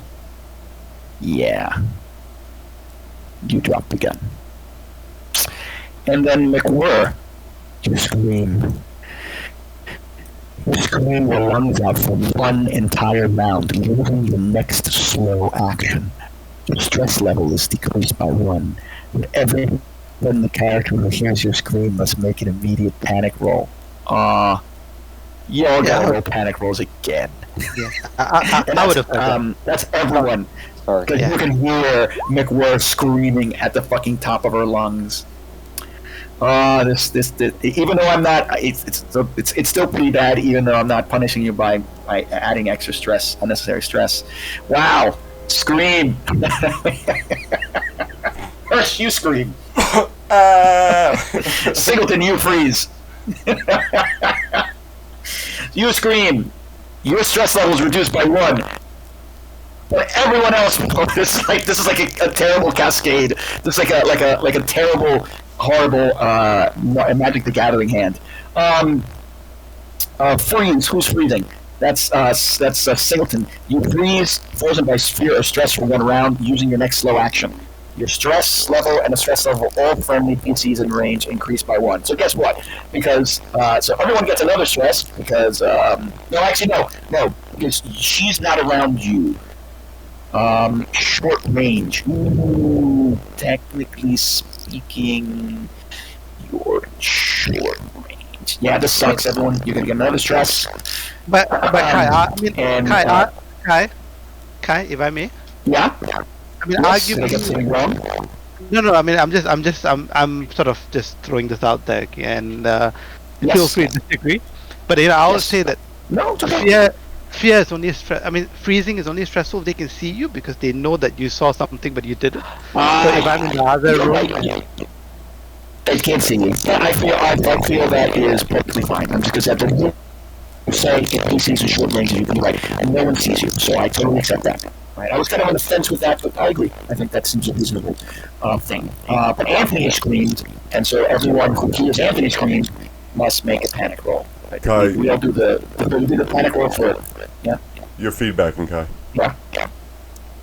Okay. So just make sure you make a panic roll. Everyone else makes a panic roll because you heard Anthony scream. So this whole thing is called everyone's panic.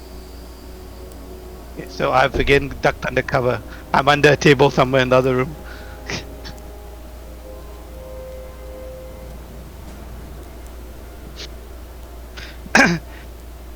I'm sorry to say this is gonna be a very short alien movie. Hello? Yeah. Hey guys. Can you guys hear me? Yeah. I'm sorry. This is like a terrible cascade. I don't know how this stops. when the shit hits the fan here in this game, mechanically it really does hit the fan. So let's see. So Hirsch screamed, and then Singleton, you rolled a frozen, and then you rolled so you're still seeking cover. Your next action, so all you're gonna do is just hide. So you're just retreating. Right. So you are. So I'm gonna say no one sees you now, right? So no one else is gonna be stressed out by the fact that you freaked out and hid, right? Because they saw you sort of like look like a cat, deer in headlights and running. So then, Anthony, you keep on, you're screaming, but I need another panic roll from my boy Janice. Janice, we need a panic roll from you. Okay.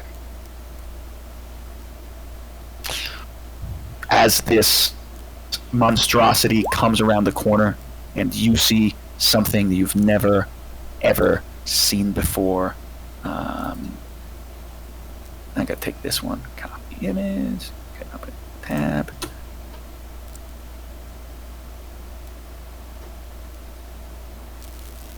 Give you a second, guys. This thing. It's hard to tell. It's almost like a shadow, like a silhouette, because it seems like it's a shadow upon shadows, but you see it moving in the blinking red lights of the emergency lighting. And your eyes can't really quite figure out what it is you're looking at, because again, it's like nothing you've ever seen before. But of course, it looks something like this. As it turns the corner, you are still, yeah, so essentially you're still frozen. You've gone back to euphoria by fear, stress, or around, losing that slow action. You have no slow action. All friendly PCs in short range increases by 1, so she's just still frozen. Did it again. You're screaming. Everyone increases except for Singleton, because Singleton can't see her. That's the way you can't see Singleton. So everyone else increases your stress level by 1 again, as this fucking thing is now going to do comes moving fast across the hallway and comes towards you. Holy fucking shit. Alright, guys. I think the shit is going to hit the fan right now. But I would say that is everybody ready for this? No, we're never ready for Are you ready? Are you ready? Are we ready to rock and roll here? We're never ready. All right, guys. So the creature is going to have a 1 initiative dice and 2 initiative dice, because the fact of the matter is that these creatures they move on 2 turns, because they move so fast. They have so many actions, and yeah. So we're gonna have alien happening at 6, and the alien moving again at 7. Did everyone roll their initiative? Who's still missing initiative? How should I roll initiative? Sorry, I forgot about that. It's just if you click on your token, no, we're not gonna use a card. If you click on your token and then use initiative dice, there's an at the very top it says initiative card, and there's initiative dice in that roll button. So just select your character and roll initiative dice. All right. Correct. Select the token on the map. Yeah. You click the token on the map as you're rolling, and then you click initiative dice, and then it puts it in a turn order. No, I can see that. Yeah, try on your character sheet. So on your character sheet there is a button. Initiative dice. Character sheet. Great. Initiative. Yeah, well, I'm saying have your character selected, and then use your character sheet to roll to hit the initiative dice. Is this a 0? Is that correct? No. That's a 0, but I don't think you had your character selected. But it doesn't matter. It doesn't matter. I'm just gonna put it in. Holroyd and McWhirr. Oh, come on, motherfucker. Yeah, so normally, what you should have in the map, you basically you select the token, right? Like if you're ready to move the token, and then you go to your character sheet and you hit initiative dice. And that puts it says Hirsch, because then I don't have to put the information in myself. Roll20 automatically can organize it. It's okay. It doesn't matter right now. Initiative card or initiative dice? Dice. Initiative dice. But it's already happened. You guys already rolled it. It doesn't matter. It's all. Okay. I'm going to organize it now. Okay. But just next time. What I'm saying is next time. There won't be a next time. You know, you. I mean, you guys have a couple options. Those options include fucking running. McWhirr, Singleton, Hirsch, Holroyd. So I'm just saying, you can always just run the fuck away. Am I going to act first for having a 0 or last? Last. Oh, last. Okay, so I'm the first. The first person to act is McWhirr, but you can't McWhirr. Because you're fucking frozen, right? No, there's nothing you can do. You're frozen in absolute fucking fear. The facehugger is hugging the face of our friend Siggs. Next up, this fucking monstrosity. It moves so inhumanly fast. It gives off this horrendous and terrible sound. And it's basically you can feel absolute fear moving through you as you don't know what this is, but you've never seen anything like it. You've never seen anything like this in your entire life, and it's going to come towards you. Is there a token for the alien? It's here. It's just the aliens is moving. I'll put a token there in a second, but it's going to come at you, and it's going to be 1, 2, 3.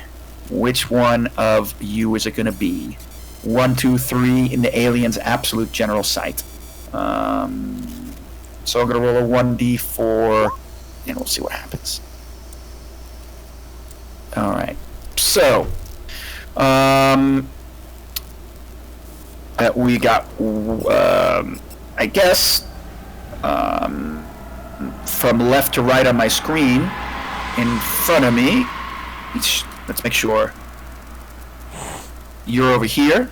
You're packed in here. You're here. Holroyd's here. McQuarrie's not doing anything. You're here in the opening door. It's going to come at you, Hirsch. It sees you, and it's going to come at you. Bounds on 4 legs. It suddenly towers above you. This black carapace monstrosity. It's elongated head. Its body filled with strange crevices and ribs. And it is. You don't really stare at it. You're partially almost hypnotized by its gaze. And so we need another music for this. I like the beginning, but this doesn't fit the ambience anymore.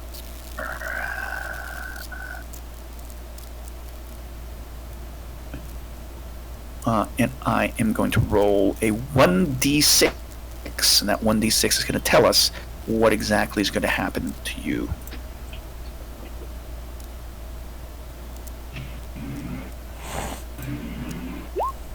Nope, sorry. 1d6, and so what happens is deadly grab. And you were screaming. You're stuck screaming. Is that correct, Anthony? Yeah, I'm trying to remember whatever yeah. You might have lost in action. Screaming. The beast launches through the air, grabbing the victim. It attacks with 10 base dice, damage 1. If it hits it immediately drags it into a neighboring zone, dumping on the floor. The victim is prone, drops all handheld items, and must make an immediate panic roll. All right, so I get to hit you with DC 10 dice, base dice, 10. Yep, you take 1 point of damage, Hirsch, as this thing grabs you. And it says that it is going to actually attacks. If it hits, it immediately drags them into a neighboring zone, dumping them on the floor. Okay, so I'm going to go like this. Is what's going to happen. Hirsch, this thing's going to take you. It's going to pull you away, and it's going to take you upstairs.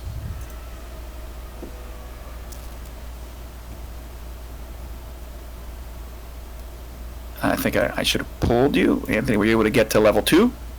I'm on Hope's last day. Okay. No. Did I put you... You moved the witness to Hope's last day. Oh, crap. To Hadley's Hope... Oh, crap. That's the wrong person. Wait. Sorry, Anthony. It's cool. Let me move this out of the... All right. So I need to put you back with the team. Hold on a sec. All right. So the witness goes back to H1. Are you there? Nope. I know what I gotta do. All right. Hold up.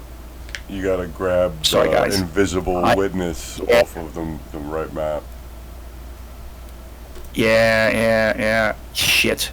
So I've put you in Hadley's Hope, right? I put you on the map that shows. Hope's last day. Woe to the man whose heart not learned to hope. Right. Okay. So I'm gonna drag. Yeah. See, how do I drag you? You're not there. I can't get you.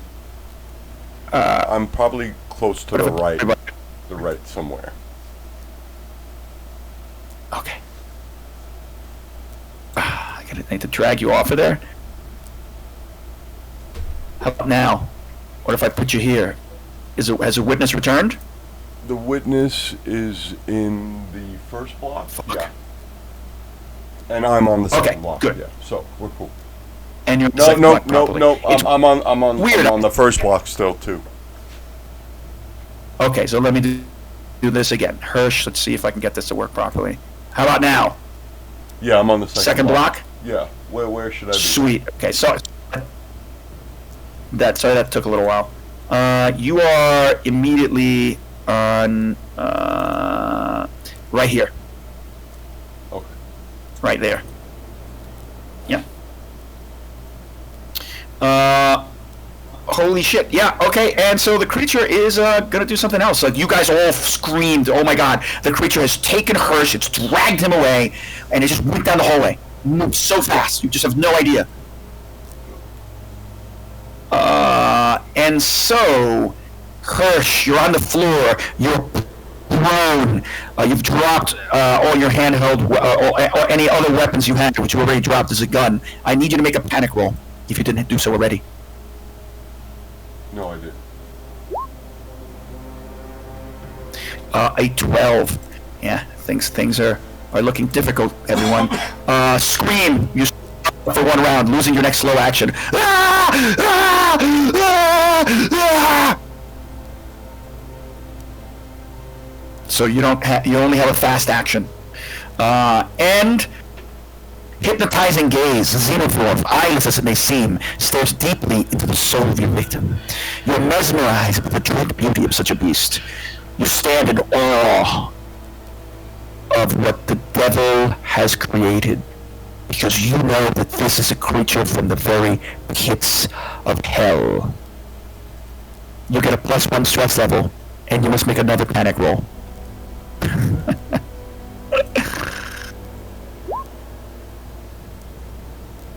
Keep getting higher, son. You fucking lost your shit, bro. You have gone catatonic. Oh shit. You've screamed yourself into absolute, uselessness. I'm sorry to say.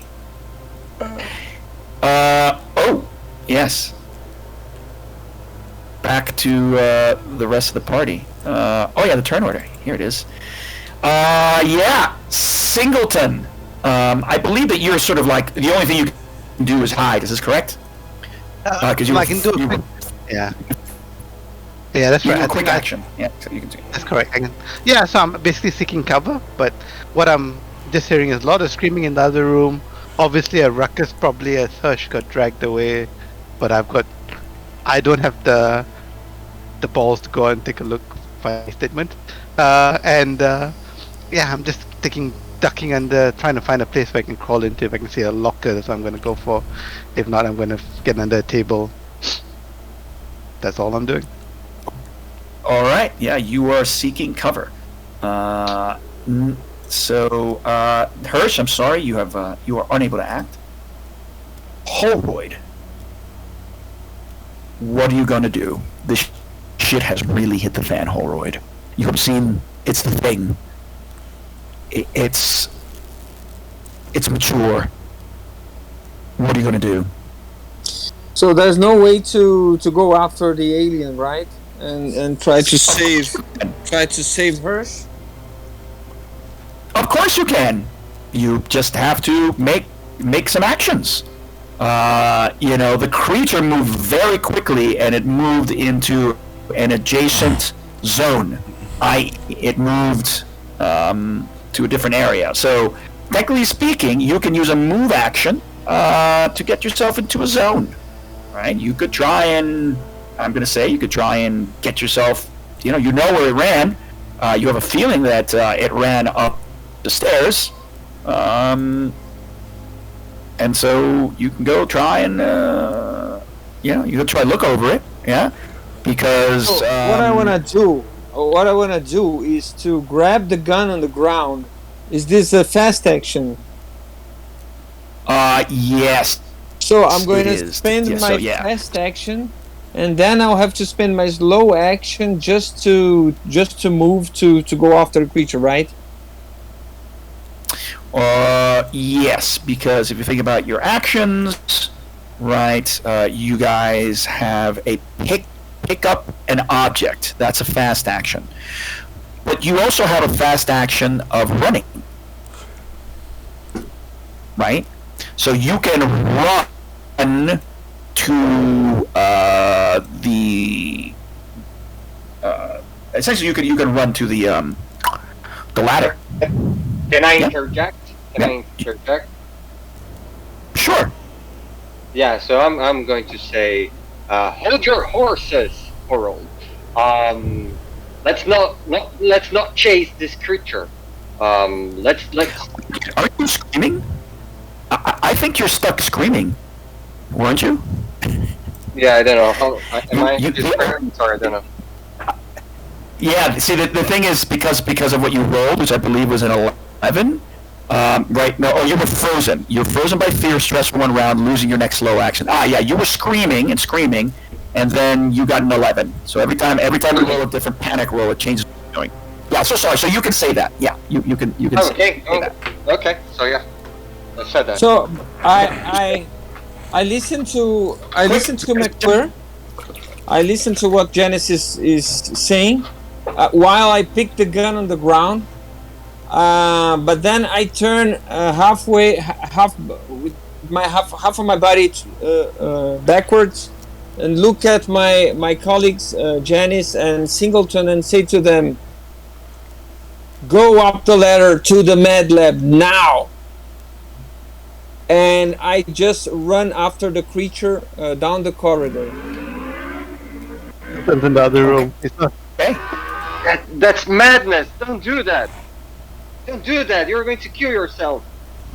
Stick together. He's gone.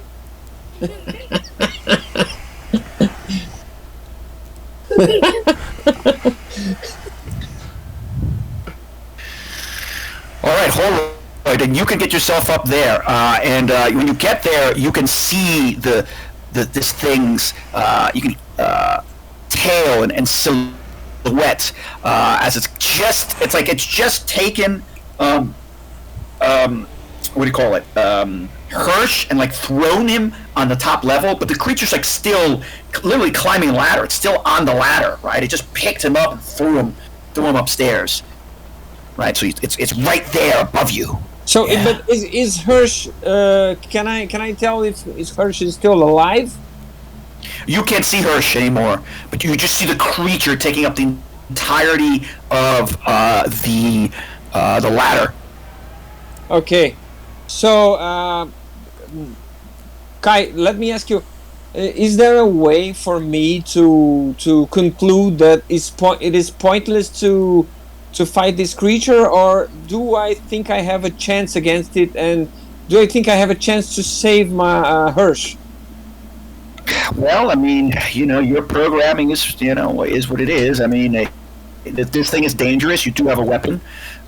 You don't fully know everything about these things, right? I mean, you know that this thing is extraordinarily dangerous, but you also know that there's more of them. But if it's another thing you know, if you don't stop it, it's going to kill everyone. You probably recognize this. If someone doesn't stop it, no one here that you were with is going to survive. No one. So I'm gonna try to hit it. I'm gonna. You'll have to wait to the next round. Next round, because you use your 2 fast actions. Yeah. The alien. It senses you. You see its head turn towards you. And I say to it, as it's slightly upstairs. I say to it, leave my friend alone, and you will live.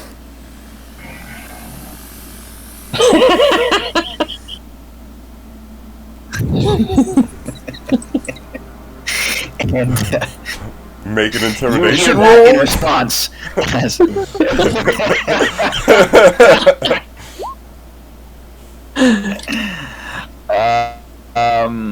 That so, was very. I'm gonna say this. Okay. Tell me. I was just going to say that I had a lot of fun saying this to the creature.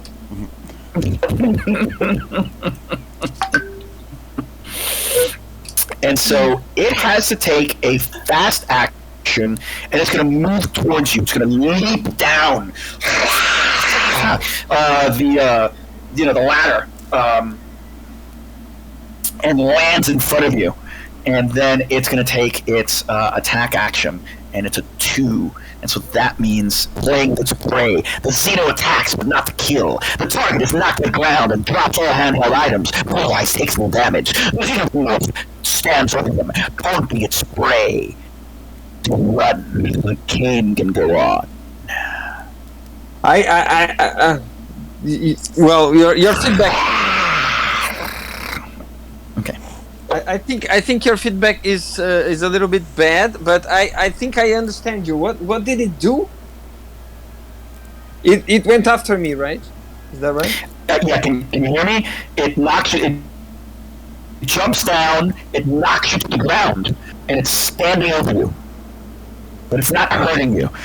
Its eyeless head sways back and forth.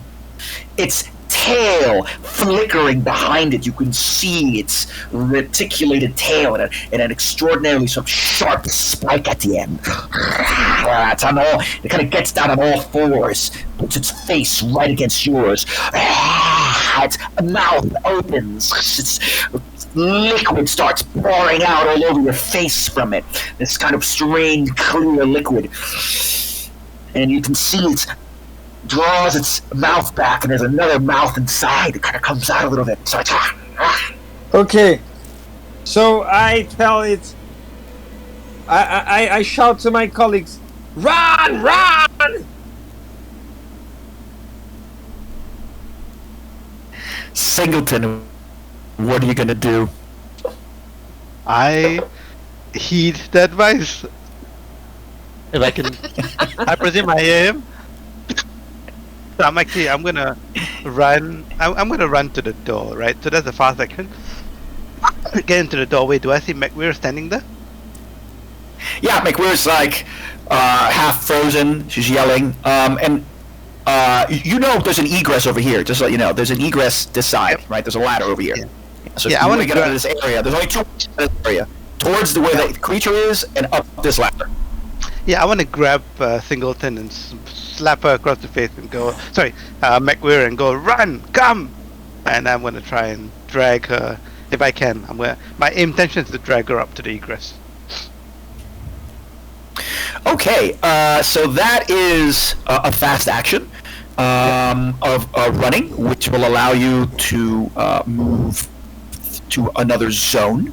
Yes, and cinematically, you're trying to like grab her along, and I suppose that you could.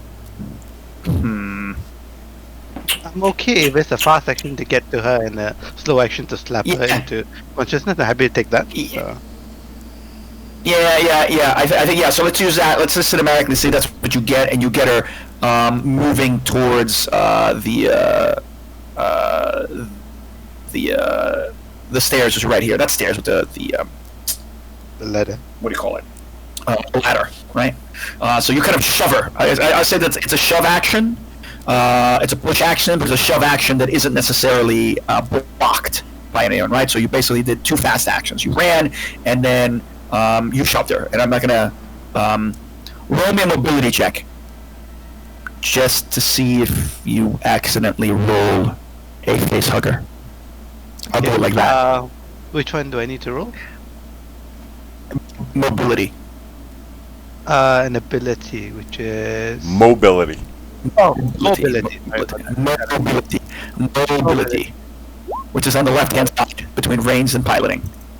Yep, that's the thing. Yeah. Okay. No problem. No stress. You push her towards the ladder. Yeah.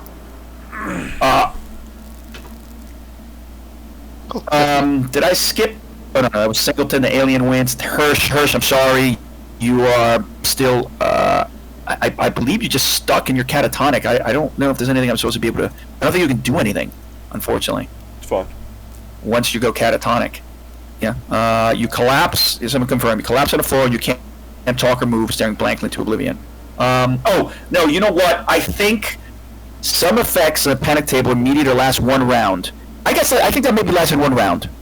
So I'm going to say that you can do something now. Okay.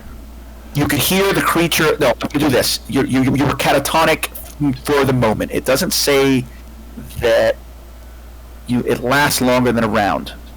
So let's do that. Yes. Okay, Anthony. You snap out of it. Okay. You are immediate or last one round. Others remain No, wait. Or one turn. No, I'm wrong. I think you were stuck like that for like 10 minutes. Sorry, Anthony. That's fine.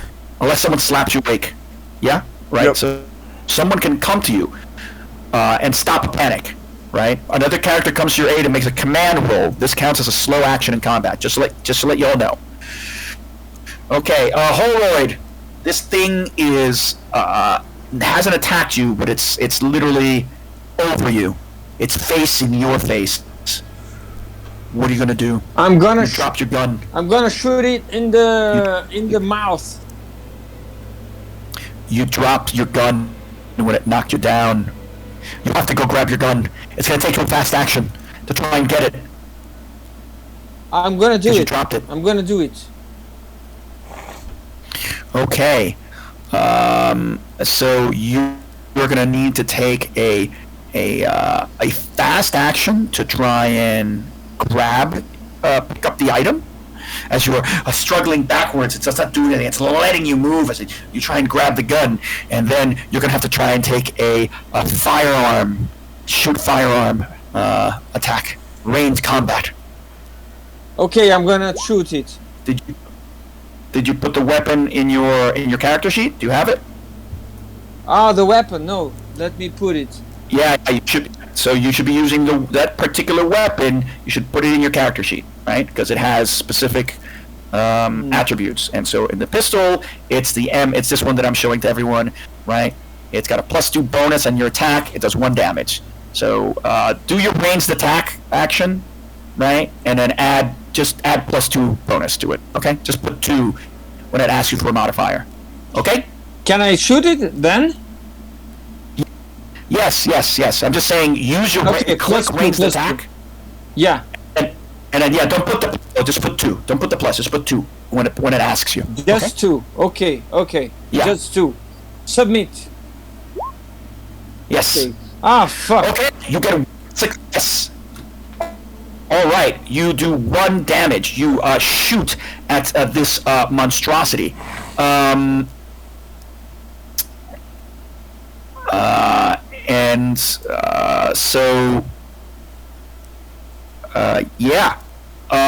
The bullet bounces off its hide.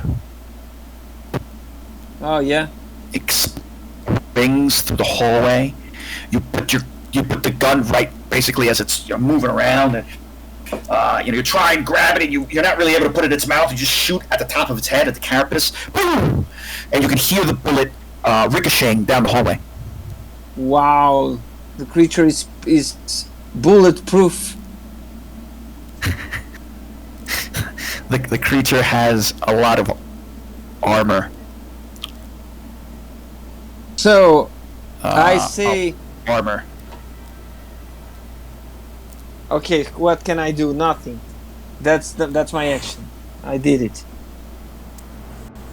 Oh no! Wait! I'm sorry. No, I did that wrong. When you take damage with an attack, Lowers the, okay. No, I fucked up. You shoot. One of the bullets cinematically shoots off the creature, right? Because you're like not just shooting one shot. You're like right? But I made a mistake. I did the wrong thing on how to use armor. I have to roll the armor. So wait. I have to roll armor. Give me a second. And it is going to be, it rolls 10 base dice for armor. Every time I roll a success, it cancels out yours. But yeah, so I am correct. I rolled my armor rating. It goes pop. The bullet bounces. Your bullets bounce right off of it. Holy fucking shit. McWhirr, you've been shoved by Singleton over to the ladder. You hear gunfire down the hallway. Holroyd's yelling for everyone to run. You have no idea what's happened to Hirsch. What are you gonna do? Am I in the first floor already, or where am I exactly? Yeah. On the stairs? You guys have to move. You have to take a move action to get out of here. You have to take a fast action to run and get upstairs. Yeah, no, look, and Shingleton, he's at my side, right? Yeah. Yeah, well, I look at him and to get out of here as soon as possible. Let's move. I will start running, but actually I would like to run to a logical place. I'd like to run to a place that makes sense. You don't have much choice. The only way out is back towards where that monster is that dragged Hirsch away, or up this set of ladders that Singleton is pushing you towards, which will take you to C2 block, which is the corporate offices. Maybe you guys can run away towards block, B2 block or the E block. I mean, in the E block that there's a medical office, actually, upstairs there's a medical space, and in the E block there's also a chief medical office and the med room. As a matter of fact, you also know that on the top near the med lab there's a command center. And there's a fucking armory in that command center. Maybe if you get to the armory, maybe you get more weapons. Yeah, that's a good idea. Yeah, let's go to the armory. Yeah, I look at Shingleton. Let's run to the armory. Okay, then I am going to put you in the map, the other map. Yeah, and I need you. I'm only if Shingleton is coming with me. If he's not with me, I look at him asking questions. Yeah, no, Well, I'll be getting the hell out of there. She's behind you. She's behind you, and she's pushing you up the up towards the ladder and saying, "Go, run, move." So you get upstairs. Yeah, that was a single. I'm going to call that a fast action, right? You have two fast actions, or a fast action and a slow action during the round. Mm-hmm. So, is there anything else you want to do? You can run to the armory. Persuade, climb to. All right, so you want to move again. Okay, you can move again. Yeah. Okay, so you're going to move again, and then you would be moving if you want to move to the armory. Again, you have no idea where McWhirr went, but the armory is like in this direction. So you can probably get yourself to this area here if you run again. So if you're going to run again, I'm going to put you over here, right? You see the different map, correct? You're on a different map, correct? Yeah. Okay. Just want to make sure. Good. Okay. Excellent. All right. So you've run and you've gotten yourself into B2, into block B2, and so this area, the upper half had this whole central block consists of an office, operational head room, and the armory. The block is key card locked for command personnel only. You're not a command personnel really, but you think you might be able to use a concept roll to check it.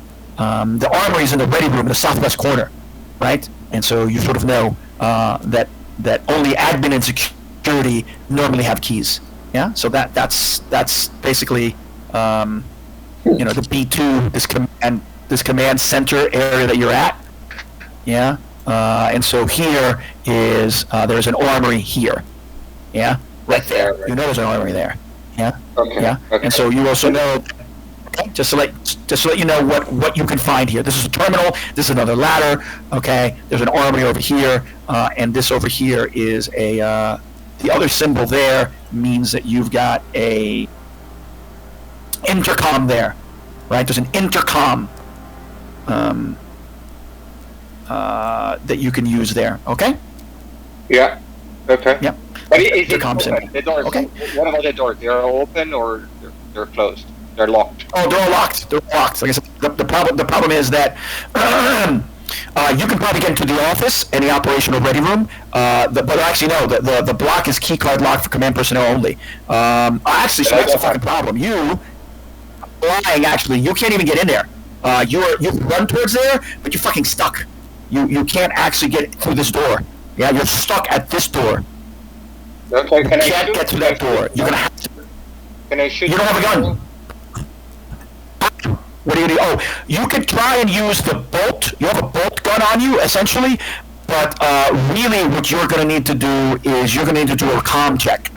You can't do it now because you've had all your actions. And then the alien is gonna go, and it is standing over Holroyd. And it is, what's it going to do? Yeah, so it's going to stand over Holroyd. It is going to, it looks at you, Holroyd,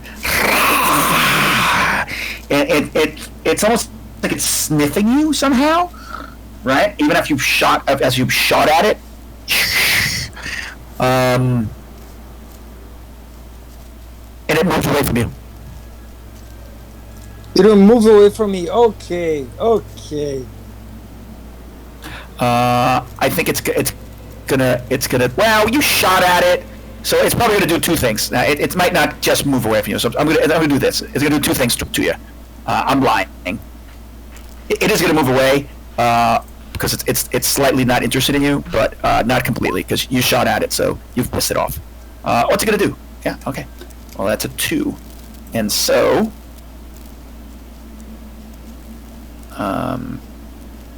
It is going to.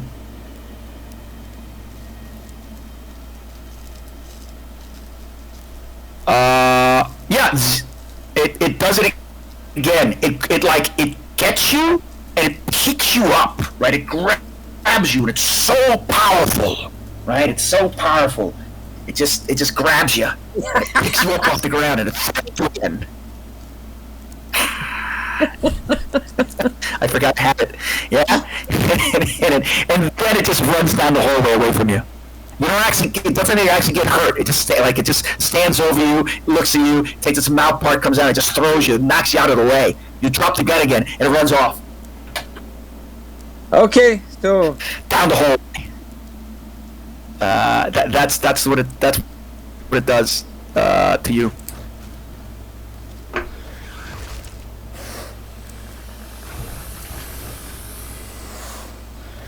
but does it get back to the ladder and after Hirsch, or it goes down the hall? It goes down the hallway away from you. It disappears. You have no idea where to find it. Is it going after? Is it going after McWare? It's going after everyone. You know it's going after everyone. You know it. Fuck. You know what it's doing. It's going to get them. It's gone down the hallway. It's going to get them. And then that's to Singleton. Holy shit! You hear the creature. You hear it making its inhuman noises. You can sort of still hear Holroyd screaming. Actually, he's not screaming. He told you loudly to run. You heard him shoot. You hear the clanging of stuff against metal. You're not really sure what's happening. You're ready to move. What are you gonna do?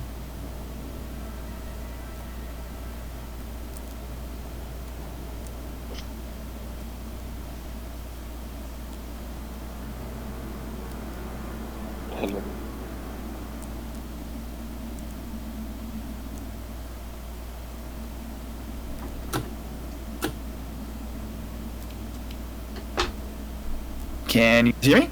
Yeah, Yeah, Adam's yeah. having audio issues. Okay. I got it. I saw it. No problem. Well, wait a second. No biggie. Alright, back. No, don't worry. Okay. After you said I heard it screaming coming up the hallway, my headphones cut out. I probably ran out of battery. Okay.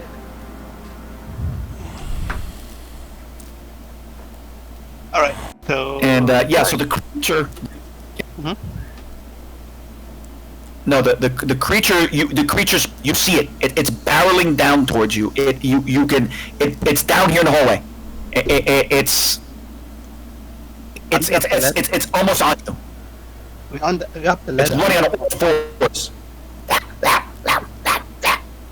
Yeah, I'm gonna run up the ladder.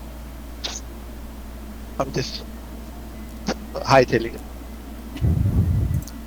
Okay. All right. Then I am going to put you on the other map. Okay. That's my quick action, right? Yeah, that's your one move. You have a quick action that gets you upstairs. Is there anything I can do to block its path as a slow action? There's no. I mean, you end up essentially. I'm going to put you. You end up right here. Yeah. All right. You know, there's a door open to your right, and you can see McWhirr frantically messing around with a panel next to the door down this hallway. Right? He's like, fuck! You can hear it kind of muttering under her breath. It's about 20 meters down the hall. Like these are big long areas. So. Yeah. I mean, it's a quick action to go through the door, right? So there's not much I can do. I can go if I can catch up with her. I'll catch up with her. Then that's about all. Yeah. Okay. Hurry! You're It's right behind us. It's right behind us. Do you know how to open this door? McWhirr, you need to roll me a comm test with a -2 modifier to try to open this door. Mm-hmm. One So, negative. One negative, you mean? Yeah, -2. -2. Wow, you're so mean.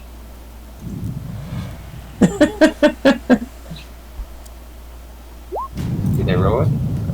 Yeah. Oh, fuck's sake. Oh man, you're gonna have to roll me a panic check. Yeah.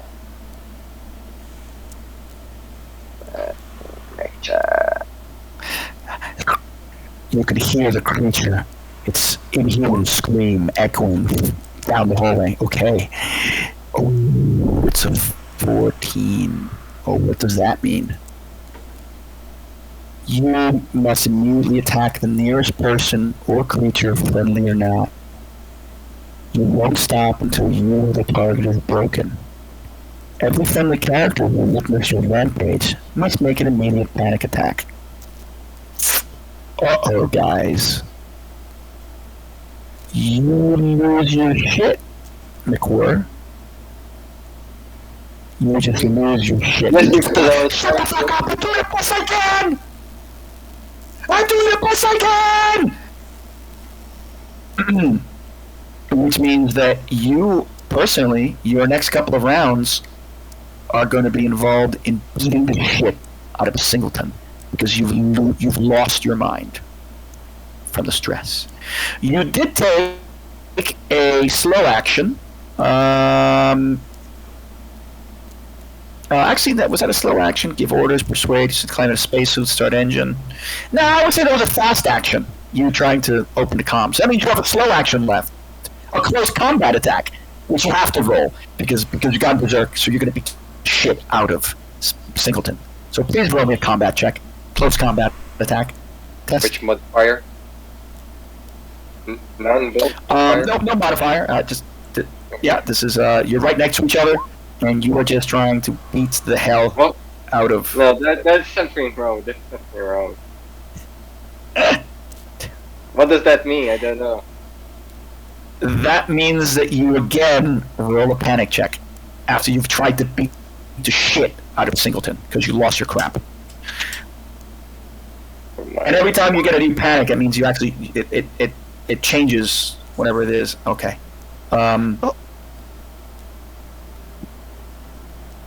It doesn't add to it, Kai. It just changes it.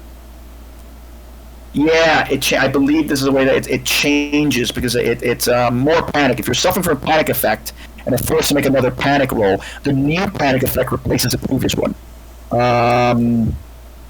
If the new roll is lower than the previous effect, however, it is automatically adjusted one step more severe than the previous. So it is a 12.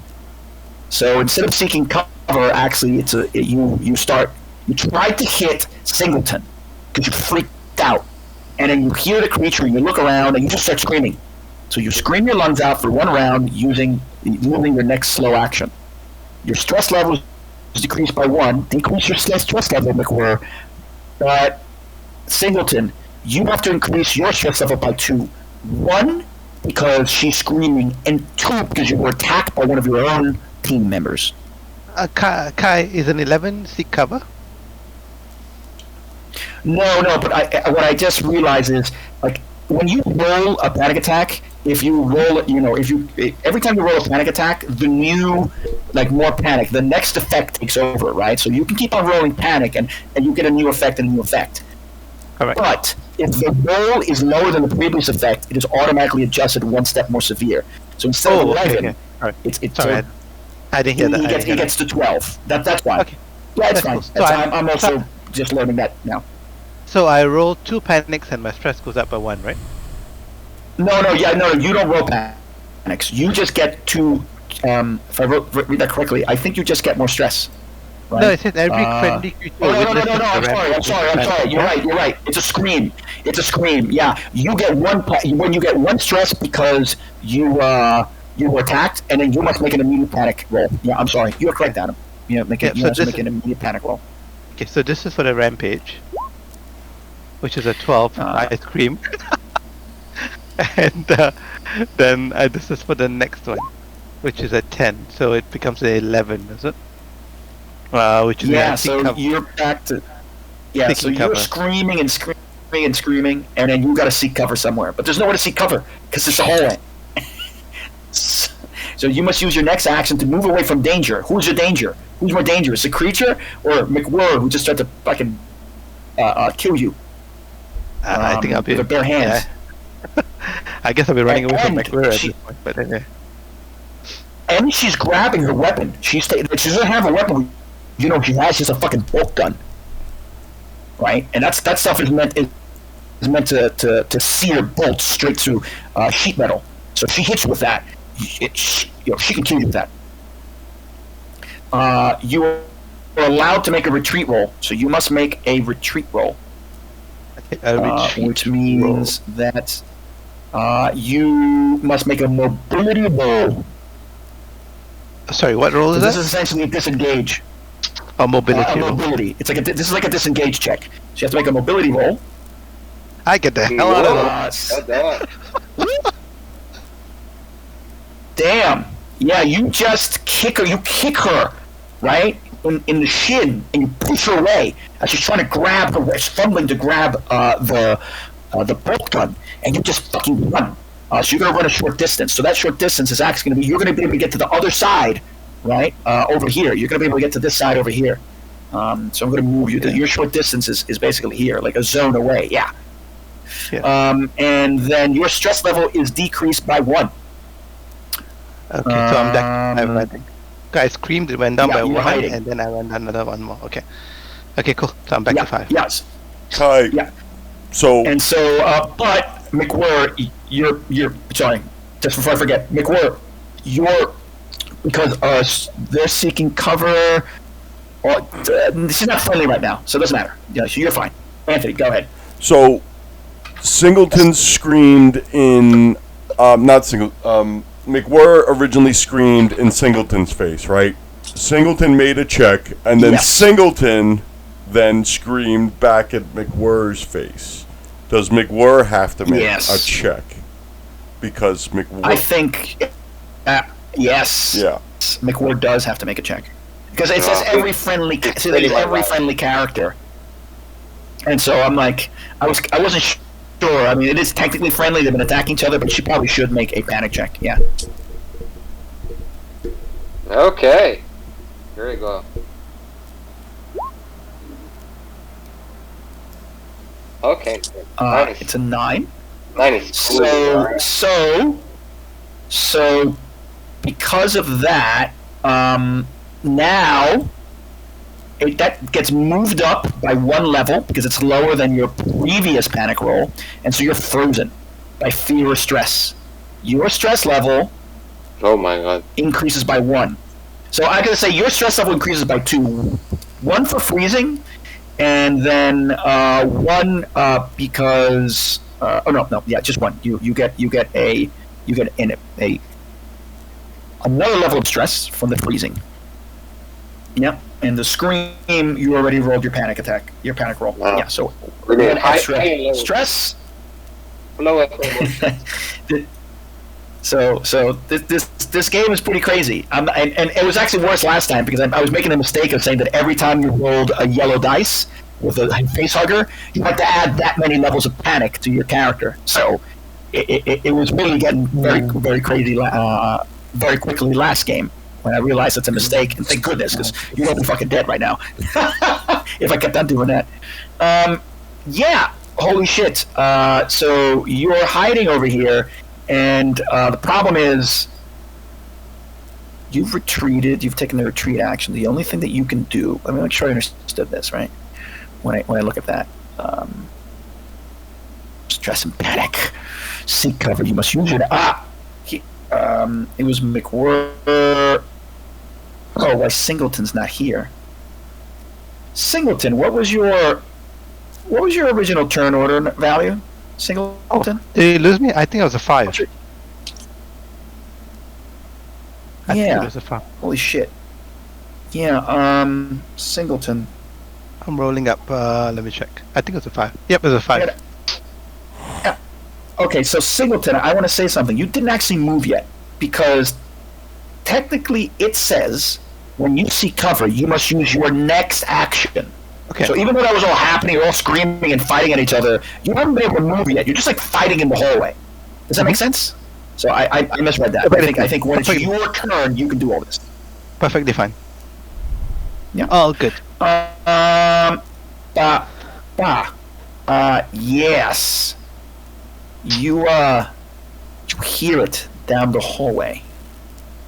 You see the creature. You all, as you're screaming and yelling at each other and fighting. Yeah.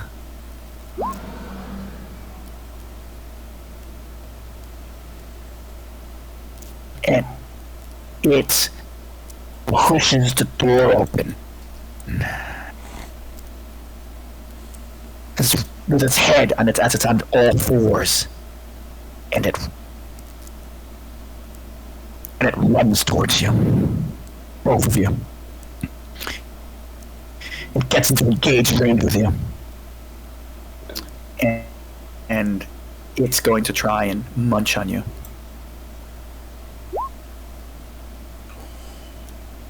Uh-oh. That can't be good. Yeah, that's... Somebody's getting impaled by something. That in general is bad. Can he use 2 run action? Yeah. Ultimate varieties can, as a slow action, sprint as if having 2 actions. 2 zones. Oh, okay. Wait. All xenomorph varieties can, as slow actions, sprint as if having used 2 run actions. Aha. Okay, so it was over there. It moved.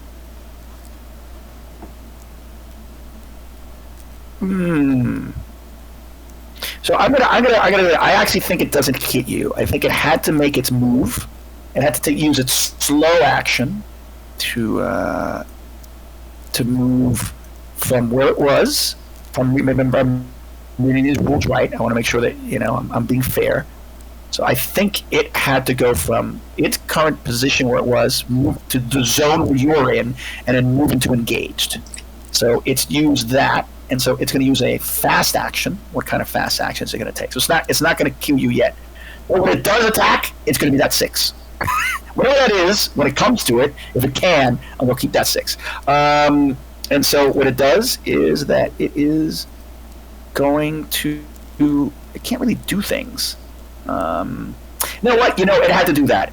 It had to open the door. Like, it had to interact with the door and then come get to you. And so the creature is merely hovering. It's gotten to you. It ran up on all fours, and now it's standing above you, well over 2 meters. Its mouth is coming apart. There's some kind of weird second mouth that's coming towards you and clacking as all sorts of weird liquid is dripping off of it. Yeah, so I'm going to say that's what happens. Singleton, what the fuck are you going to do? I have to run, right? I can't do anything else. But where can I go? Yeah. Yeah, but where can you go? The thing is, you can want to disengage now. This is a disengage check. You were successful with it. I'm going to say, because we did it wrong, you had a mobility check. You were successful. You had a great mobility check, didn't you? Yep. Yeah? And so I think we should that mobility check becomes the appropriate thing. Like, you used your Can we say I hit the deck and scramble between his legs out and just somehow manage to get out? Yeah, absolutely. You sort of, maybe you even like push McWhirr towards her.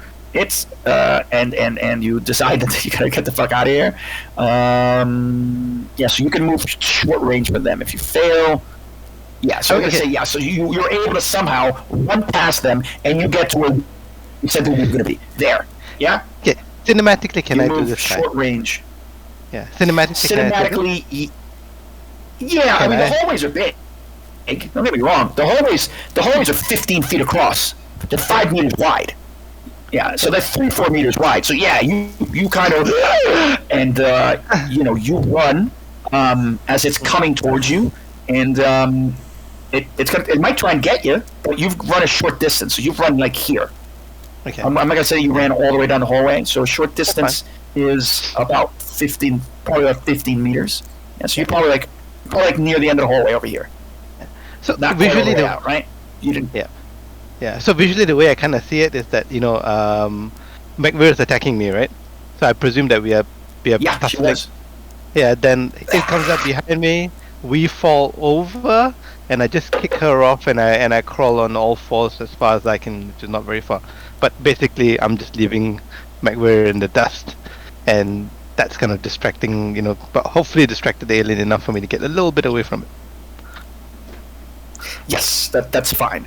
I would say you crawl in and kind of get up cinematically, because crawling is actually a particular movement that's slow. Okay, that doesn't matter, that's fine. But that's perfectly fine. Hirsch, I'm sorry. I know you're stuck, dude. My apologies. Man. What could you roll? Yeah, by the rules it says that you can't really get up. So let me see. What could you do? I'm fine. Yeah, there's like nothing. You sure? Yeah. I still want to feel like you're fucked.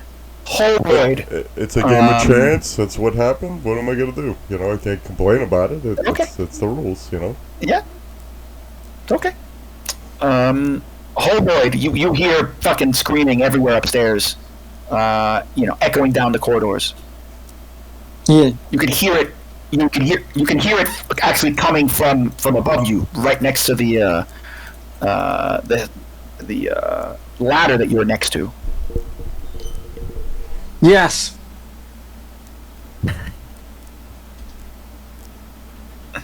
I don't know what to do. Hirsch is gone up on the ladder.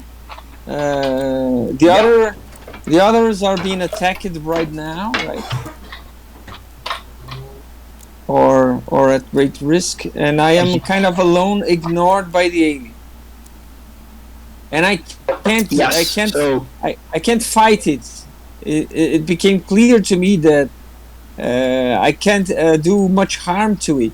I could even try again. I could try again, but I mean, you also know that there are more weapons. You know that there are more weapons upstairs because you know everything about this place. You know that there's an armory upstairs. But I would have to climb the same ladder as my colleagues are. Yes, you would. You either climb this ladder or that ladder all the way at the end of C block. I mean, this ladder is definitely immediately right next to you. Yeah, but my friends are on the other, right? Maybe. I mean, yeah. You hope. You hope they ran. You have no idea. But the screams sound like they're coming from upstairs. Oh yeah. I'm going upstairs then. But you also know it. You also know you're gonna have to move through these zones. Like, you know, so it's going to take you two move actions, 2 fast actions to just get to the other ladder, for example. I understand. And also Hirsch is upstairs, right? You think so? I mean, you don't know, right? The alien, the creature, dragged him up there. I mean, yeah. Hirsch can't be far. I'm going up the ladder then. Okay, super. All right, then that's what's going to happen. You are going to go up the ladder, and then everyone is now going to be upstairs. Okay.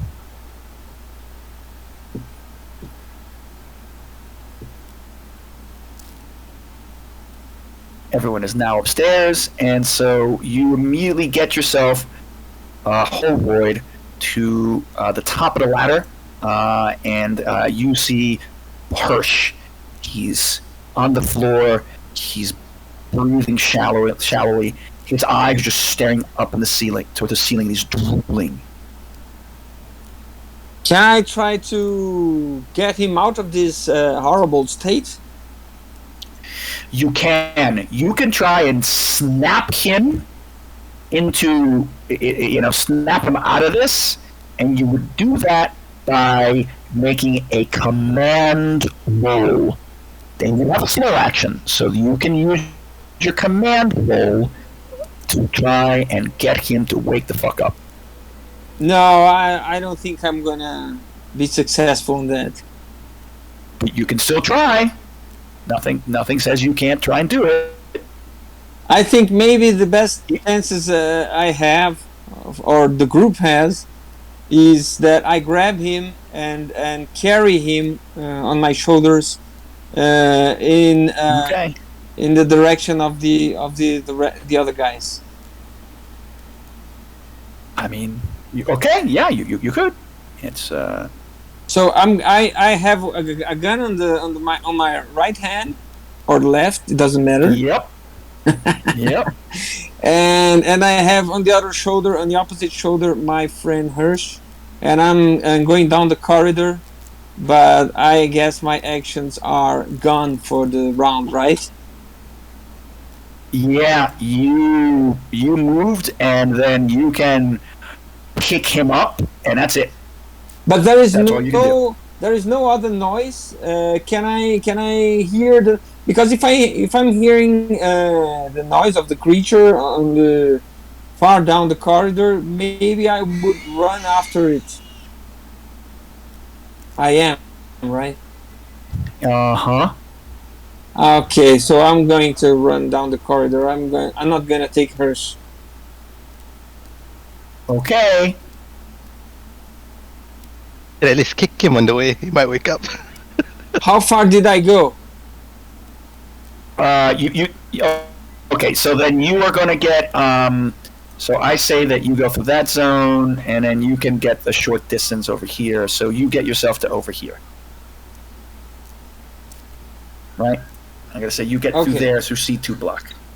Right, for now. Okay. Let's just say you're running down, right? You hear the tussle down here, and yeah. Well, where were we at? Oh, right, McWhirr. Jeez Louise, McWhirr. You got yourself a 6. The alien got itself a 6. Alien, the creature, is going to get you. You know, there's one thing that you guys, I think you might have forgotten, but I think it's Singleton. Singleton, you have a motion tracker. Yeah, I do. But I haven't used it. Yeah, yep. Just sort of, not that you need it, but just reminding you have a motion tracker. You might, yeah, but it's just been. need it. Might be useful. It's been a clusterfuck since we started, so I don't think we've ever had a chance to do anything planned. Yeah, it's okay. I mean, you know, this is what happens when you try and fight aliens. they're not nice. Not very nice at all. And where's the thing? I'm doing it wrong. It says this. Sorry, guys. And then I gotta get to here. If only aliens if only the aliens tabletop RPG referred to God in some way and not this one.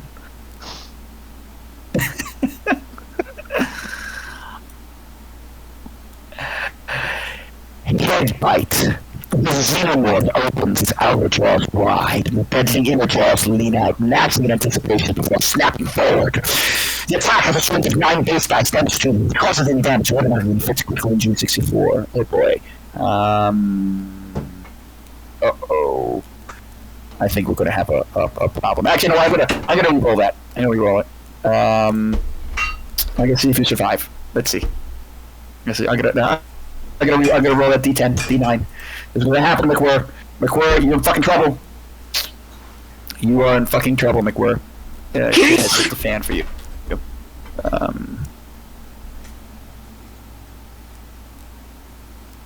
No, I'm not gonna. It is what it is.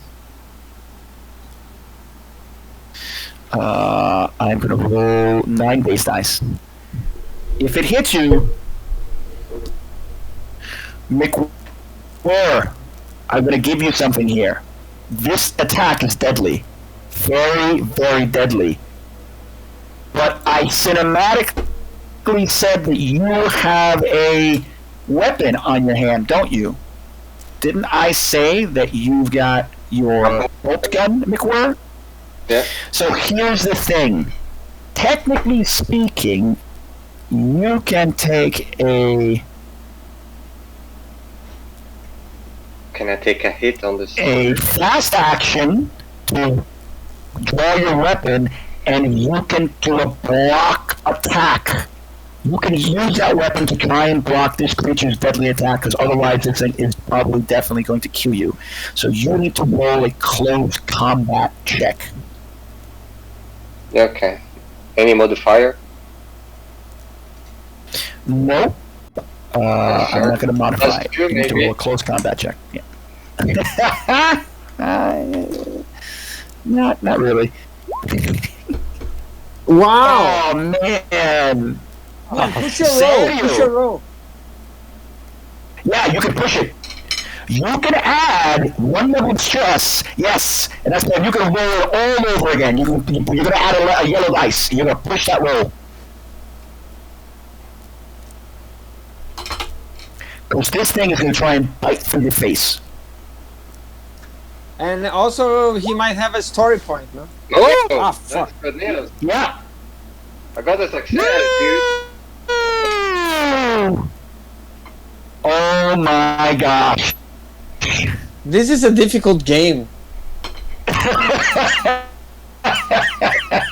You just made it. You have just been able to block this creature's attack. Because I want to tell you something with the attack was. I'm doing this right. Actually, no. Let me see. It depends because I have 9 base dice. I have to roll the base dice. You might be blocking the creature's attack because it's very deadly. So let me roll my thing as you're trying to attack it. Base dice 9. It depends what happens here, man. Get the fuck out of here! You were so lucky. You successfully block. The mouth part goes ka ka. You bring the gun up, and it just hits the gun. Right? It hits the gun as a little mouth comes out and tries to chew your face off. Because what I rolled, just so you know, was 6 head bites. The xenomorph, right? The attack has a string of 9 base dice, damage 2. If it causes any damage, it automatically inflicts critical injury 64, killing the victim in one dreadful blow. However, should the GM wish it, the victim remains just alive enough for the xenomorph to initiate the morphing process. Essentially, you just saved your character, because that was an insta-kill roll. Fantastic. So what Congratulations, Victor. I would like to run as fast as possible. Do I need to roll anything? Mobility, maybe? The thing is that this thing is no, it's not your turn yet. That's the problem. And this thing acts twice. So in reality, it's gonna try and it's gonna try and get you again. Okay. Sure. No, I'm not that anyways. Okay. It has because it moved last time, it didn't do anything, and so now it tried its one attack, and it's gonna try and attack you again. That's what these things do. They just roll a d6, and it just whatever comes up, it's just what happens. Wow, that was close. Hopefully, I don't get a 6 again, because that would be bad for you. It's a 5. The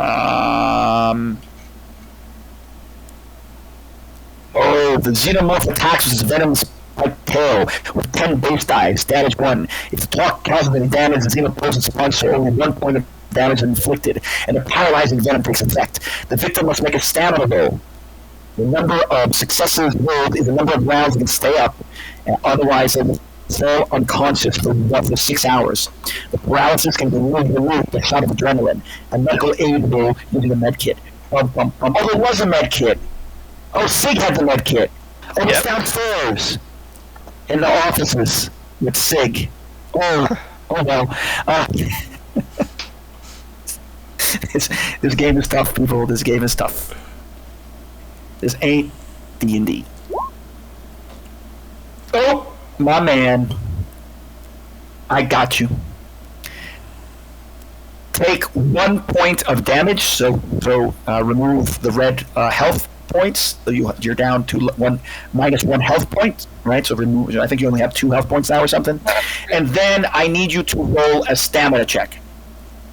And that's how long you have before you fall unconscious. And the alien takes you away and puts you up against a wall and does bad things to you. You gotta roll me a panic.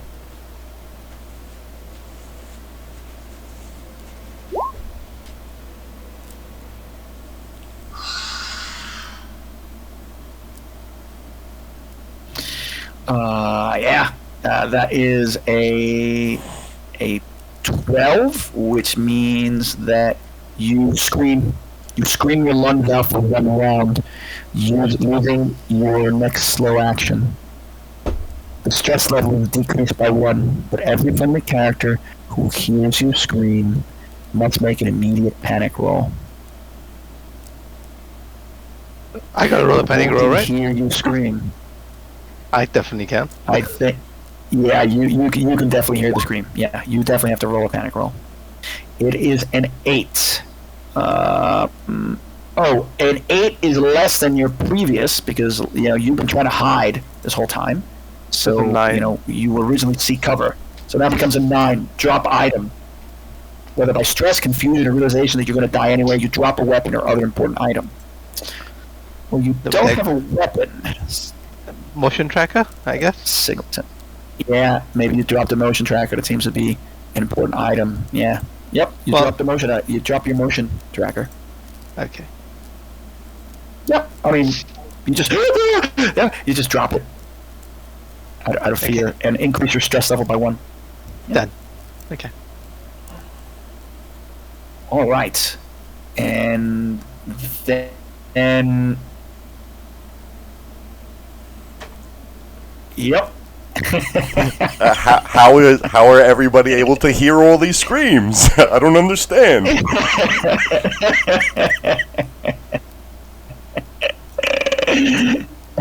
So contradictory. There is a good point in being honest right now, right? Okay, man. Playing Sigg is probably the best character to play right now, right? It's the least amount of danger. Yeah. Sure. Having nice You should have cream. stayed with Sigg.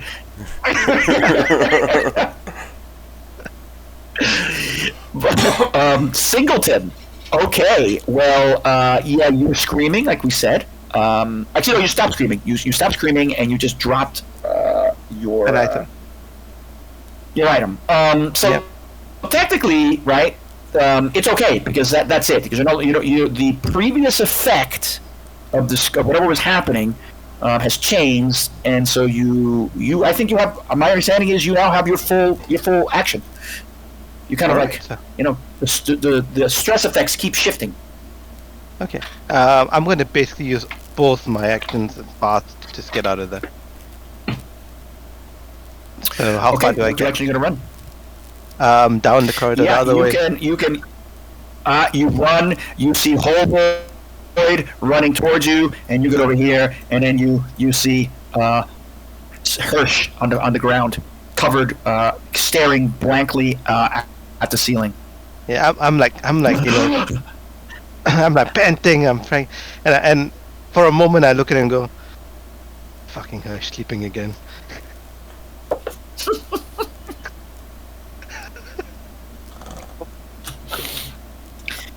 Lazy bastard. Yeah, that's fine. Hirsch, you're still out of it. You kind of maybe have a sense that Singleton is standing next to you, but you can't really do anything because you're just kind of so out of it. You're like Dutch in the helicopter at the end of Predator. Holroyd, you hear murder, bloody fucking murder, happening down the hallway. Yes, so I'm going to move, make a fast move to get in the line of sight of this creature and shoot it. Shoot at it. Okay, I'm going to say that all these doors are open. Technically, they're no longer closed. And so you see it over here. It is hovering. It's grabbed McWhirr, and it's trying to do bad things. McWhirr is screaming, "Ah!" And she's holding her. You can kind of see this looming over her. She's semi on the ground, and she's got her weapon on top of her. So you're going to have to roll me a ranged weapon attack, but because of the distance, I am Let me going ask to you. say, yeah. How much damage does this gun makes? It's only one die. It's only 1 point of damage. Okay, so if I grab it, if I enter in close combat with it, will McWhirr have more chances of escaping? Can I try to disengage them? I mean, if you get into close combat with a creature, it might decide to pay attention to you during its turn. That might give McWhirr an opportunity to get out of there. I mean, Yeah, so that's what I maybe? want. Yeah. Okay. So you were gonna. So instead, you were actually gonna do is you're gonna take this move action, and then you're gonna get into short range with it, over here. Another thing, are they close to the door over there? Is it possible to shove the creature to the other side of the room and close the door? That door is locked. You know that door can only be opened by command personnel. Okay. Someone has to hack. That's probably why they're stuck here, because someone has to hack. Oh yeah. Okay. Yeah. Oh, this is the door. Okay. Yeah. That's a problem. This is a dead end, man. It is indeed. It is literally a dead end. There will be end. I was gonna say, yeah, there will be dead people very soon. Dead end. Dead people.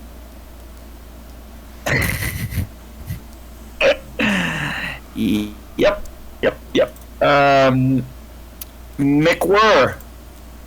I believe that the last thing you were doing was you were screaming. Being killed. weren't you?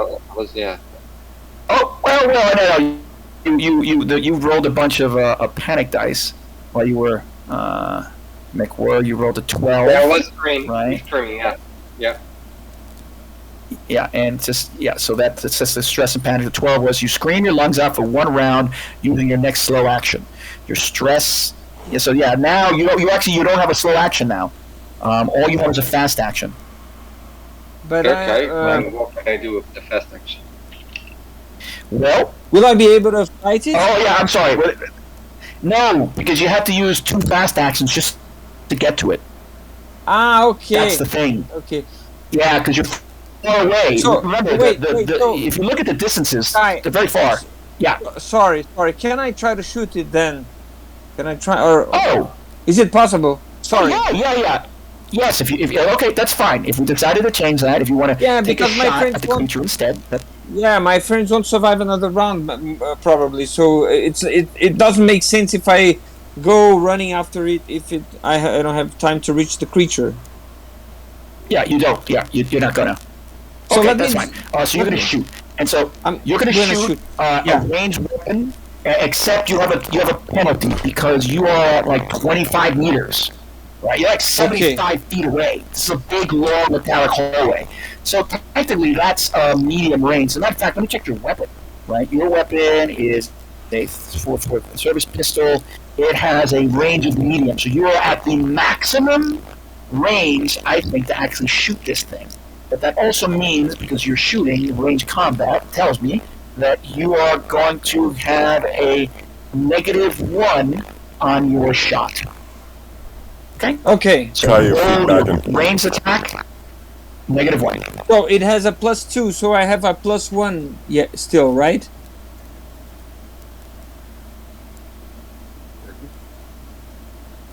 Is that correct? If it's +2 with the weapon, that's the modifier for your attack. So you roll your close combat, and then you add the +2 to that roll. Yeah, so that's it would be range combat. So in this case, the gun gives you a +2, but the range gives you a -1. So let's add that together. You only can use a +1 from that weapon's range attack bonus. Okay. Okay.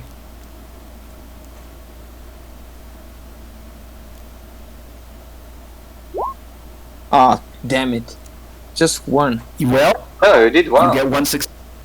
So Push can that I use button. my story This- point? Remember. Well, you can always push a roll. But here's the thing. You want to use a story point. What do you want to use a story point for? To re-roll What do you this. want to use a To re-roll this shit. No, but you made it. You made it. if you want? I'm gonna re-roll it then. Oh, why? You made it. You got 1. You got Yeah, 1 but- 6. But 1 is too slow, huh? It's too low. Well, Okay. I don't know. Will so it's gonna run for the armor, right? For an armor, right? Yeah, it's gonna roll armor. It's gonna roll like 10 dice to cancel out your attack. That attack. Yes. Probably I won't. So in this- I won't attract his attention with the 1 so damage. maybe it Right? makes sense to push the roll, maybe. Yeah, I'm gonna. Yeah, I mean, I can't story push my point. You roll. gotta use, yeah, you have to use your story point. Yeah, I'm gonna use my story point. Okay. Uh, So now I'm gonna hit it really hard. I hope so. Ah, Oh man, that's some bad luck. Again. Try again. I say. Push again. Push again. Yeah, just keep rolling until you get what you feel is what you want, right? yeah. Yeah, nope. It's that ain't gonna work for you, son. It is gonna roll its fucking armor now, and yep, gonna roll its armor. It's going to roll a lot of face huggers. Let's see. Oh, 1. Okay, that's enough.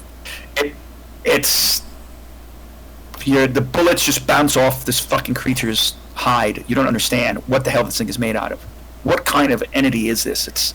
It's perfect in a way. You're almost awestruck by what it is at the end of the day.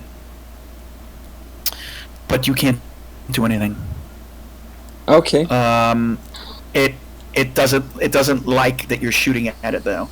So it is going to try and So what's it done? It doesn't want to it doesn't want to kill McWhirr because it already did something to McWhirr. McWhirr, you're going to pass out this next turn, right? Because you only rolled 1 stamina. Yeah, so that means you only had 1 round of action before this thing's venom essentially causes you to pass. You are already losing consciousness. Yeah. And slumping up against the door as this creature turns and runs towards Holroyd. Holroyd, it just goes barreling down the hall with its move action, and then it's going to right, it's 20 meters. It can do that, right? Because it was like down here. It comes up here. Yeah. And then it's going to try and hit you. It's going to try and do bad things to you, just so you know.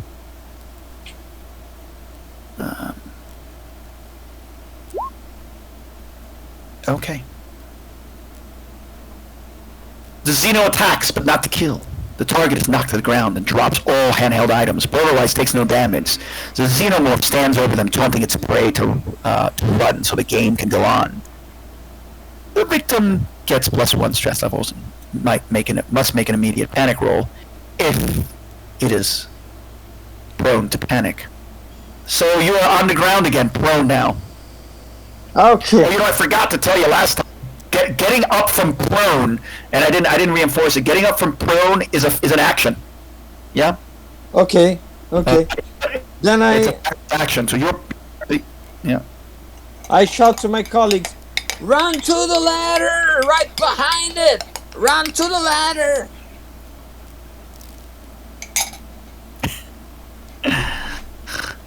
Man, oh man, Singleton, what are you gonna do? You can wake Hirsch up with a command roll. Yeah, I'm going to kick him for what it's worth, and that's going to effectively be me trying to get him up. Okay, yeah, roll me a command test. Ah, man. Am I able to? Well, I do get him up, though, but I just panic though. You can't push it when you roll a face-off symbol. It's unplayable. So, number 1, you have a success. You're you're screaming and getting Hirsch to wake up, but you're also gonna have to roll a panic check. A 10, which I think is 10. Free. I freeze. Yep, you freeze. You're frozen by fear or stress for 1 round, losing your next slow action. The stress level of all friendly PCs in short range of you increases by 1. So, I guess like you kind of kick and you scream and you snap out of it. Hirsch, finally someone's come to get, but you just see the look on his face, on Singleton's face, on her face, and your stress level increases by 1. As you feel the memory of the thing, and you kind of just you carefully look around. So you're trying to get up on your feet. Hirsch, what are you going to do now? Hirsch. Does Hirsch hear the creature down the hallway? Yeah, I mean, this is like very far, but yes, you can hear the faint screech of it echoing down the metallic hallways. Because if you think about it, where you are, well, I'm sorry, I didn't mean to grab you like that. You guys are. You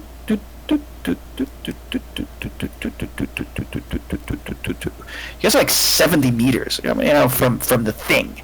Mm-hmm. Yeah.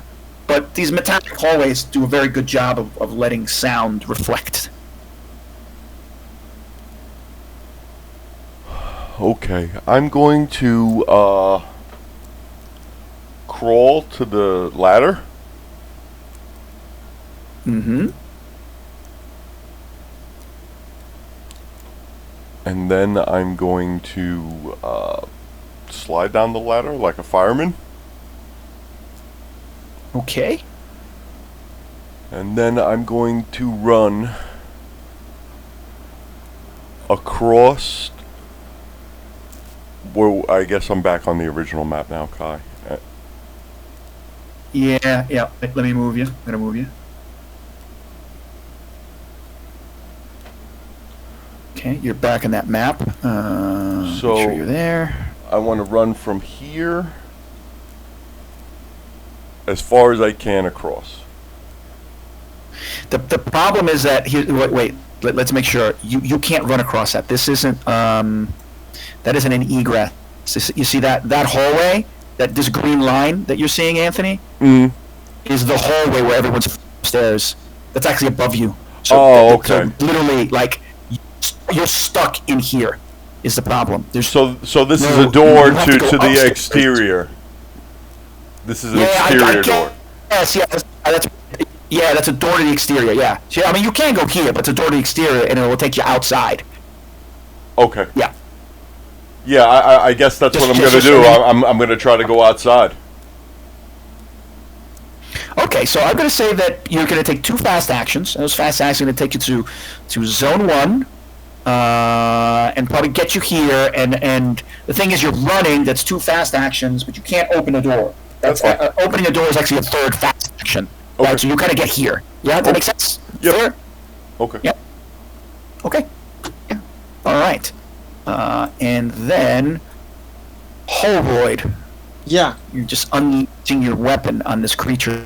Oh no, actually you can't. The creature is it's the same thing. It's hovering over you. It's knocked the weapon out of your hand. It's playing with you. It's got its tail. Brings its tail underneath, and its tail is up above your face, and you can see its tail like dripping some sort of weird blackish liquid. Plunks on your face. What are you gonna do? Yeah, because my query is lost, right? Yeah. I'm gonna try to veer. Maybe it's more, or the sting, or something that is more fragile too. My aim is to hinder it and give time to my friends to escape. I mean, you could try and close combat this thing. I guess. Can I try to close door and make and close the door, shove the creature and close the door behind me? Behind the door? Here's something that you need to know. You need to use a fax action to get up because you're prone. Yeah. The door here just leads to where McWhirr is. Right? I don't know so I don't know where you're gonna put the creature. The door there also just back downstairs. Right? You notice there's a ladder here, and that's gonna take you back downstairs to C block 1.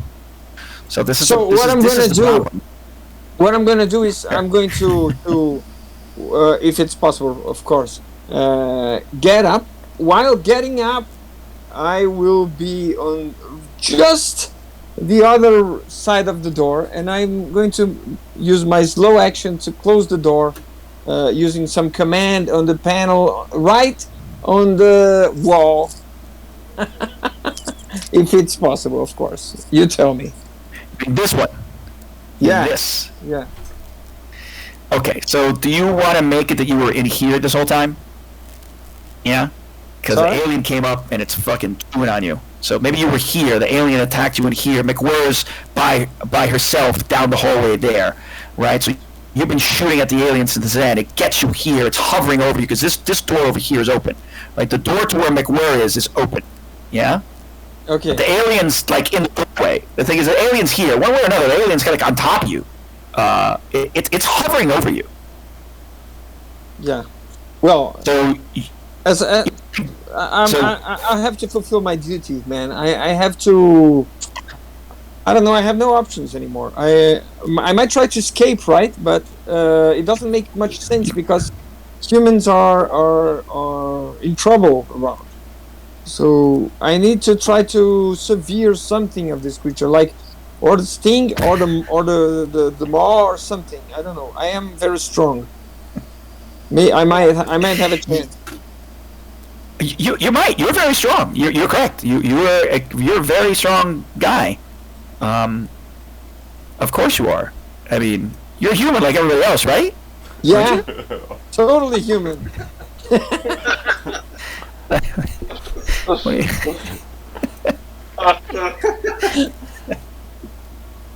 So, Hey, we're all human here, right? What day were you born? Oh yeah. you can.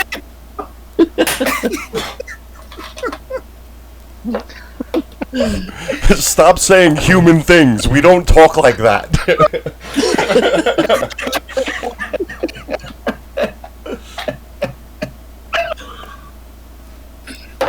Man, what are you gonna do, bro? You can try and make a close combat attack. I mean, you could punch it if you want. You can shove it, right? Think about, right. It's here. Things that you can do. You gonna shove them? Enemy at engaged range? Yeah, you can shove this creature right back towards McWhirr if you want. Maybe run. I don't know. You could shove it at a fast action and then get away, or maybe you can close combat attack it and then shove it. I don't know what you want to do. I mean, you could close combat attack it and try and shove it towards the hole in the ground where the ladder is. Well, that might be an. I don't know.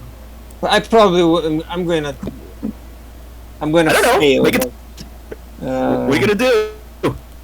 Even if, but if I shove it, it will go after me in a second. In a second. So it doesn't make sense to shove it. What I could try is to make some damage to it, but I don't know if I can with my bare hands. Like everything else, it has armor, right? Like you can clearly notice that it can roll 10. It'll roll 10 dice to kind of block anything that you try and do to it. That's just a standard way that it does. So that's a way for you to translate the clear impression that this creature is unbeatable, right? For me. So I won't try to beat it. It doesn't make sense. It doesn't make sense. Wait. How about this? What if I look at your? I'm gonna look at your character sheet, right? I'm gonna look at the character sheet. Like, if I'm gonna look at you making a close combat attack, yeah, I mean you're not really super built into that. But I just noticed, you'd still roll a pretty decent amount of dice. Same amount of I will notice same amount of dice as you would for a ranged attack. So, yeah, that's basically it. So you're technically speaking, ranged attacks and your close combat attacks are equivalent in terms of the probability of success. Yeah. Yeah. So, okay, I'll go with that then. I'll try to punch this creature. Oh, that's bold. Mouth.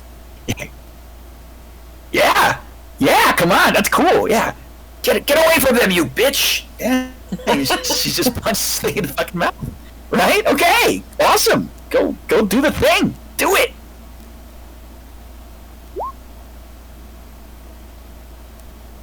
Oh my god! You keep on just one. This dice is man. It's a shit. This is the. You're fucking cursed. I don't know what to tell. Oh. Yeah. No. You don't hurt it. I mean, it's not that it doesn't, it flies back because you punch it really hard. It probably wasn't expecting you to hit that hard, right? You probably damage your skin a bit, possibly, but it rears itself back over you. And this thing again is very tall. It's about it's over 2 meters tall. Yeah. Now it gets back on its 2 legs as you do that to it. So that was that's your slow action. You still have a fast action left. What are you gonna do with your fast action?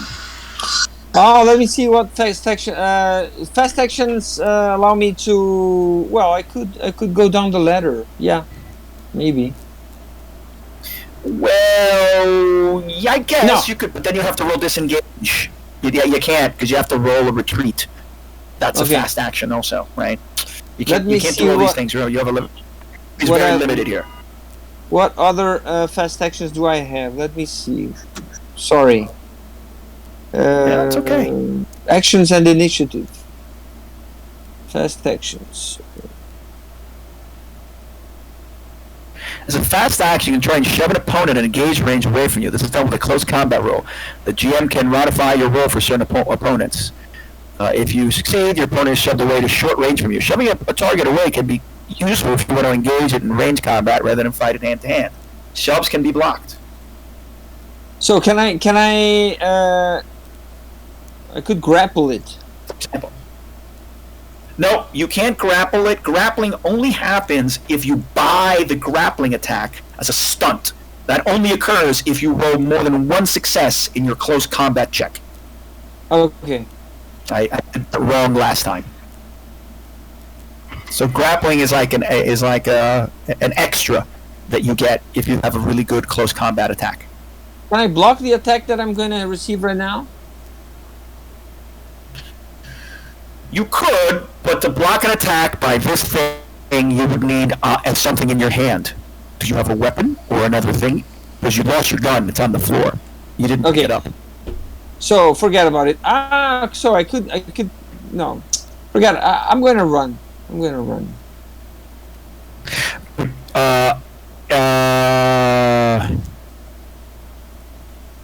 If you have an active enemy at engaged range, you must make a mobility roll to move away to short range from them.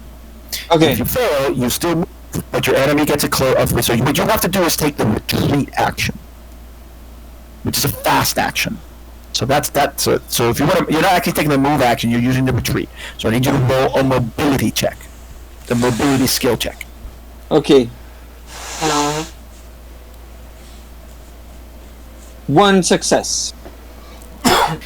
Okay, that's great. So what that means is that you were able to essentially move short range away from the creature, and it doesn't get to attack you. Okay. Great. So I'm going after my 2 colleagues on the down the corridor. Okay. Well, that's fine. And remember that time and space. Where is this?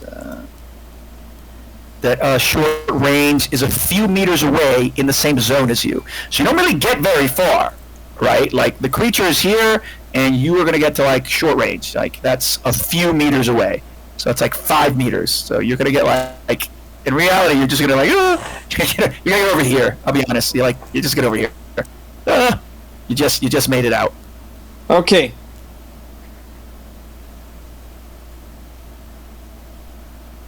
I should make these old drawings because it's really hard to manipulate these things.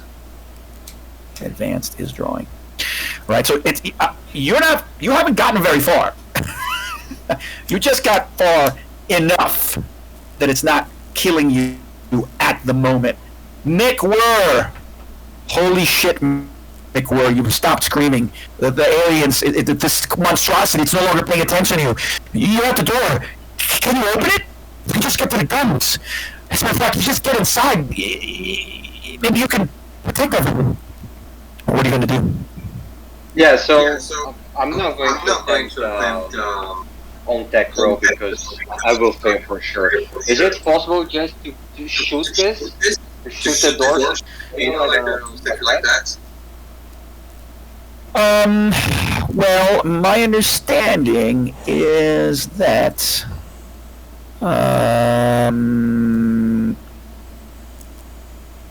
In Star Wars, it does work. yeah.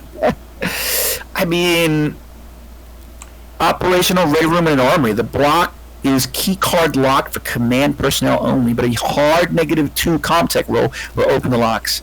I mean, you've got a bolt gun. I suppose you could try and shoot the door down, but this door is essentially probably pretty well built, protected door to prevent people from getting to the guns. So you could try. Maybe if somebody had it would be great if somebody had a torch. Does anybody have a torch? A torch could probably start opening this up. Is there anyone who has a torch? Yeah, Hirsch has a torch. Oh, if only Hirsch was here. He could probably torch the door open. But he's not. I have electronic tools. You could fix the door. I have electronic tools. Maybe that would give you a bonus on the comp in attempting to open the fucking thing. Yeah. I just have to pass through the alien. That's yeah, but the problem is you're not next to McWhirr. That's the issue. Complicated, isn't it? Yeah, so shooting at the door is not an issue.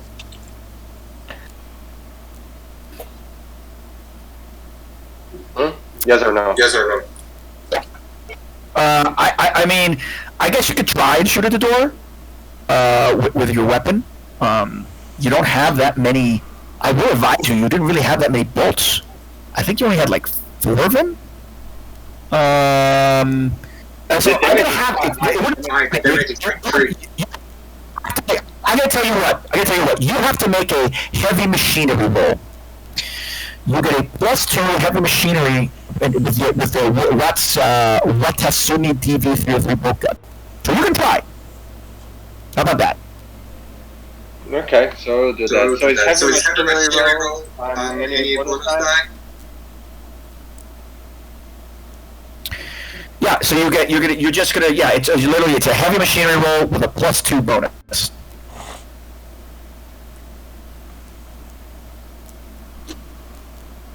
Here we go.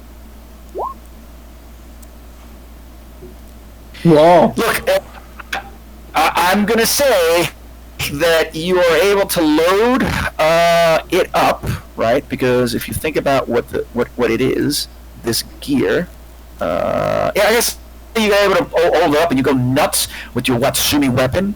It uses expanding bolts to make emergency hull repairs. You shoot where you think the locking mechanism is, and you fucking blow it out. Fantastic. Oh, okay. I will shout to everybody. I opened the door! I opened the door! Let's go to the armory! Pick up weapons! And then I will head to the armory and pick up my weapon. Okay, so the one thing you take a slow action, which is using the bolt gun to destroy the door. But I'm going to say it takes up all of your ammo, so that bolt gun can no longer shoot. You don't have any more bolts in it, and you're going to have to take a fast action just to shove the door open, right? Because it's technically broken, like it's off a servo. So you're going to have to move it, just enough to squeeze through. You know what I mean? Yeah. It doesn't open all the way. Because it's broken, it's. That's actually good. Can they pass through it? Maybe, yeah. Unless it's like a velociraptor and can open doors.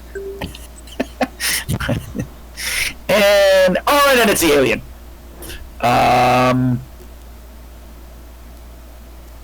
Oh, wait a minute, bro. You couldn't have done any of that because you passed out. I'm sorry. No, but I forgot. No. He woke me up. Remember?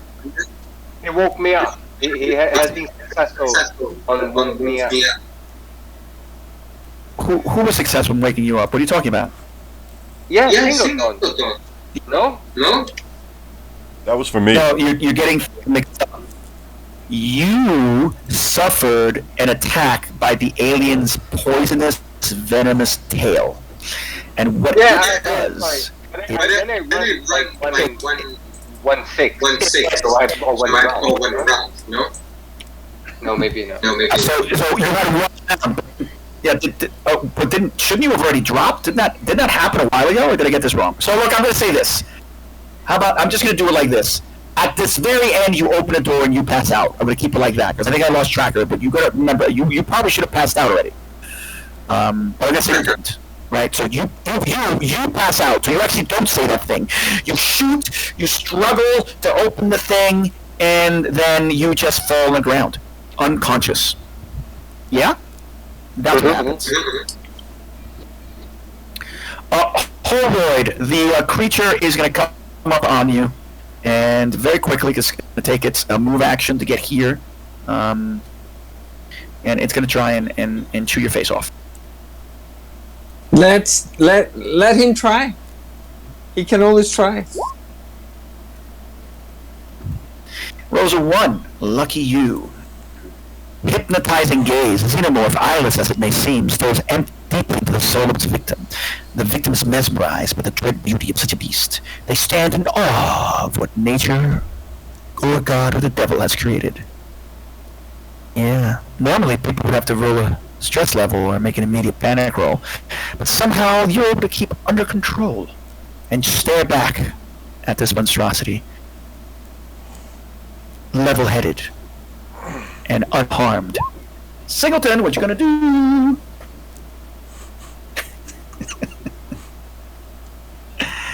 What you gonna do, Singleton?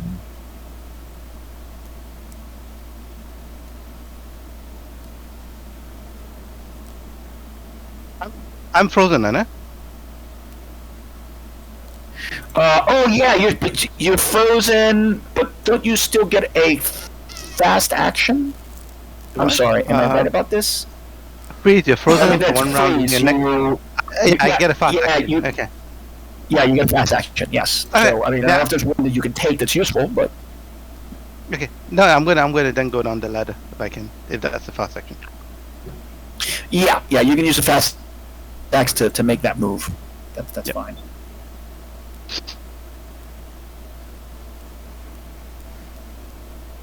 And then I'm gonna put the alien on the map now. Boy, this is brutal. I thought I didn't think this is interesting. I wasn't sure how long any of this was gonna take today, but it is nasty creatures. Yeah, I'm finally gonna put it here. So the alien is basically right here on top of you. And so Hirsch, what are you gonna do now? Hirsch is gonna open up this door.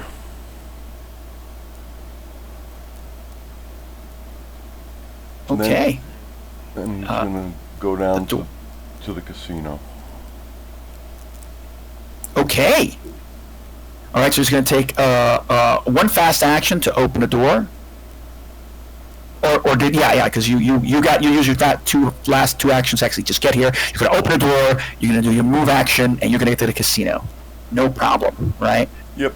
Behind you, I would say, and once you get out, the wind is blowing. It's dark, right? You're feeling that sand blast of the dirt and the rock and the grit from the wind. It's howling outside, and but you do hear behind you when you walked out, right to the left. It was hard to tell because it's dark. There's still some lights out here, right? It's emergency lighting. There's still some lights there. There was something pounding. You could hear something crunching, and you heard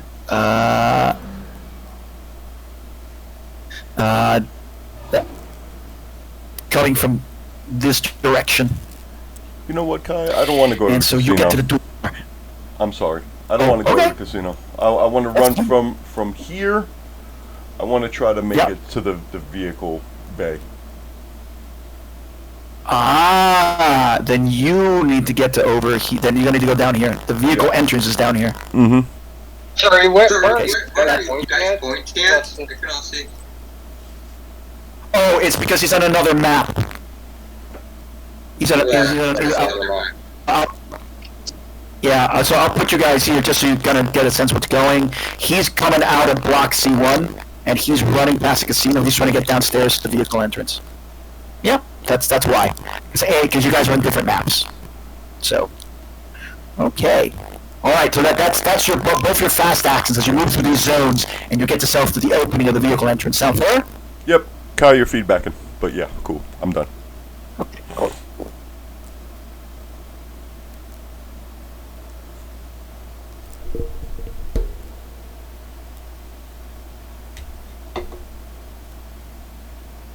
Hi guys, back? All good? Mm-hmm.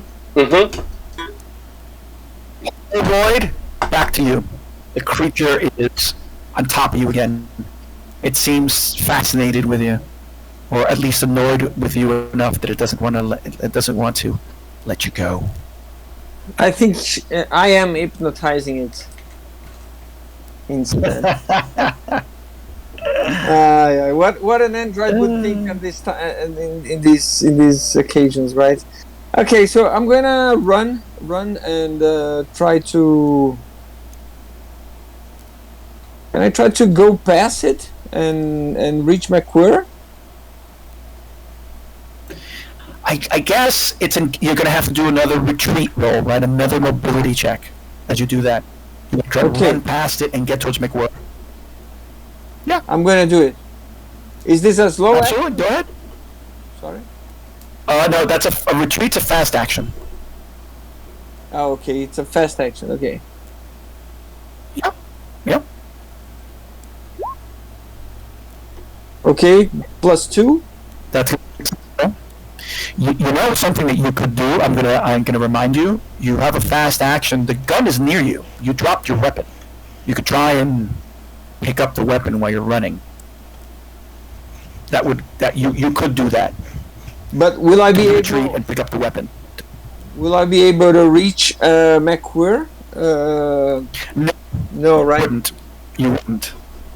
So you wouldn't. I prefer, So you I would rather go use my 2 actions to move and reach McQuarrie and try to close the door on the next round if it is possible. Gotcha. Okay, so I'm gonna say that you were able to successfully retreat. Oh wait, weren't you prone? You're prone. You have to get up. Use a fast action, and then use a fast action to retreat. Because right, is that correct? You were prone for the last attack, weren't you? Yes, I was. You're right. Correct. Okay, so I want to make sure I'm. And let's. If you're gonna do that, you're gonna have to take the time to get up. So I'm gonna remove. I'm gonna fix that from your guy. Come on. It's not letting me remove. Okay, so then you get up, and then you can do a retreat. That's what you can do. Okay.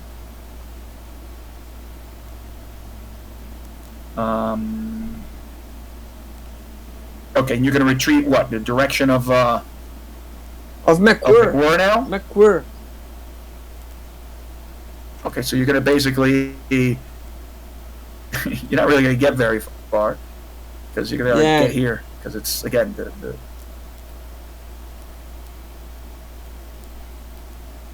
creature's big. You guys are sized as you are. Yeah. And how much time do you guys think to play today?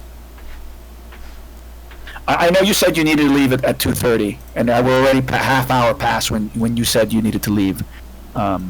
So, if we want to end the game here under these circumstances, that's fine, Vinny. I know we took a little longer than you wanted, but yeah. So it's what's possible because just I have to stay with my son, but maybe we can continue. But maybe you can continue. You feel free to continue. And I need to hop off as well. It's fine. We've been playing for a long time. Technically, we started at 11. It's been like like 5 hours, in a sense. So that's a pretty long session. I have no issues with that. Unfortunately, yeah. So that's fine. We can call it a session. Yeah, I mean, so that's okay. Everybody, did we enjoy this? I know it ended up being a kind of runaway combat. I wasn't sure if we were going to do more exploration or more of this. I didn't know how it was going to turn out. But was it enjoyable? Yes, sir. I mean, eventually we were going to die, but yeah. no, the enjoyable part. I mean, as long as the enjoyable part includes a good death, no? A good death. Yeah. I don't know. My character has to save the others. So well, and you're gonna. That's your. This is cool. This is cool. I like it. Okay, so everybody gets a story. Everybody gets a story point. Okay. Okay. Right.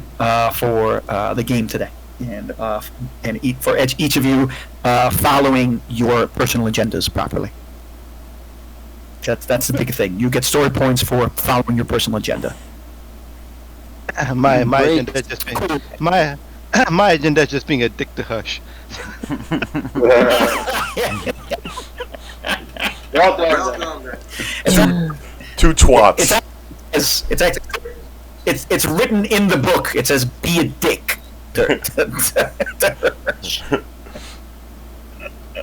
That's very cool. That's very interesting. Exactly. Anyway, okay. So cool.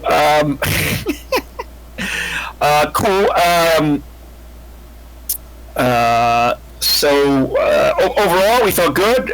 Vic, I know we took a little while to get us our head wrapped around the system, but does it make sense? We're gonna feel more confident. Yeah, sure. Cool. All right. So we've got. So you today you learned how to use the system. You learned how to use Roll20 more, and you learned how to use Discord more. So it was a day of lots of learning for you. At the end. So cool. Awesome. All right. So I'll let you guys go. Thank you very much. I am super glad you're enjoying yourselves. I will notice that I think the whole situation with the Vic, and your access to the other alien server, I think they got fixed because the guy who owns it, I think he gave me more administrative rights. So I have full admin rights to fix stuff like that. So the next game, let's try and rock and roll with using the actual aliens server. Now I have a question. What's everyone's availability? Because I'm not 100% sure if I'm available like Saturday, because it's the start of a holiday for me. Like I have like a week vacation. It doesn't mean that I'm necessarily traveling, so it's there's a good chance. But the more likely fact of the matter is that I might be available next Saturday, but I won't be available the Saturday after that. So that's more probable. So could I provisionally set the game up for next Saturday? I'm good for both guys, so whatever works for everybody else. Yeah, me too, Kai. Okay. Yeah, I think so. I just have to check with my wife. I have to bargain something, some goods, something. I'll figure that out. Yeah, just give me a heads up. I mean, because I don't want to play. I think this is a good amount of people. We have 4 players because really this is made for kind of 5. So we've got 4 people playing, and I don't want to put less than this. I think this is the right amount of people for this game, and for this particular adventure, right? Where are you guys based? Huh? Where are you guys based? Where are you guys? I'm in Florida. Me? I'm. Yeah. Okay, so we have 2 point lines. Okay. So pretty much it's like 6 hours behind. 5 hours. 5 hours. Yeah, Adam is in Singapore, no? And Kai is here in São Paulo. Wow, Yeah. Singapore. Oh my god. I mean, Yeah, so Yeah, it's we're it's very casual two, here. it's 2 in the morning for him. You know. all right, start my day. Wow. He's a real trooper. Yeah, because like, what I was about to ask is if we could do like same time today but 1 hour earlier. Because then for me would be I would start at 2 and at 6. But I don't know. I mean, in Singapore that's even better as well. Like you finish earlier as well. I don't know. Well, it's kind of yes and no because this works for me simply because my kids are in bed and everything's quiet. But I can probably do 1 hour earlier as a one-off. That shouldn't be a problem. Okay. Yeah, it's just a suggestion. It's just a suggestion. Okay. Well, all right. Well, let's play it by ear. It would be, the game would start at 10 a.m. for me then. I mean, that's all right. I mean, that's what we got to do. Then that's what we got to do. I got to make sure I wake up earlier than I normally do on a Saturday. But all right, yeah, let's figure that out. We can figure that out via the chat, right? Yeah. Discord if we want. We can exchange some messages and set up. The question you want to ask yourself is whether our DM is a morning person, and given how kind he's been over the last 2 sessions, do you want him grumpy while he's running the game? I am not a morning person. We want he's sleeping as he narrates the action, like he said he did with the D&D. So he will start to he will start to tell stories about D&D in the middle of the Alien game, so we have a chance.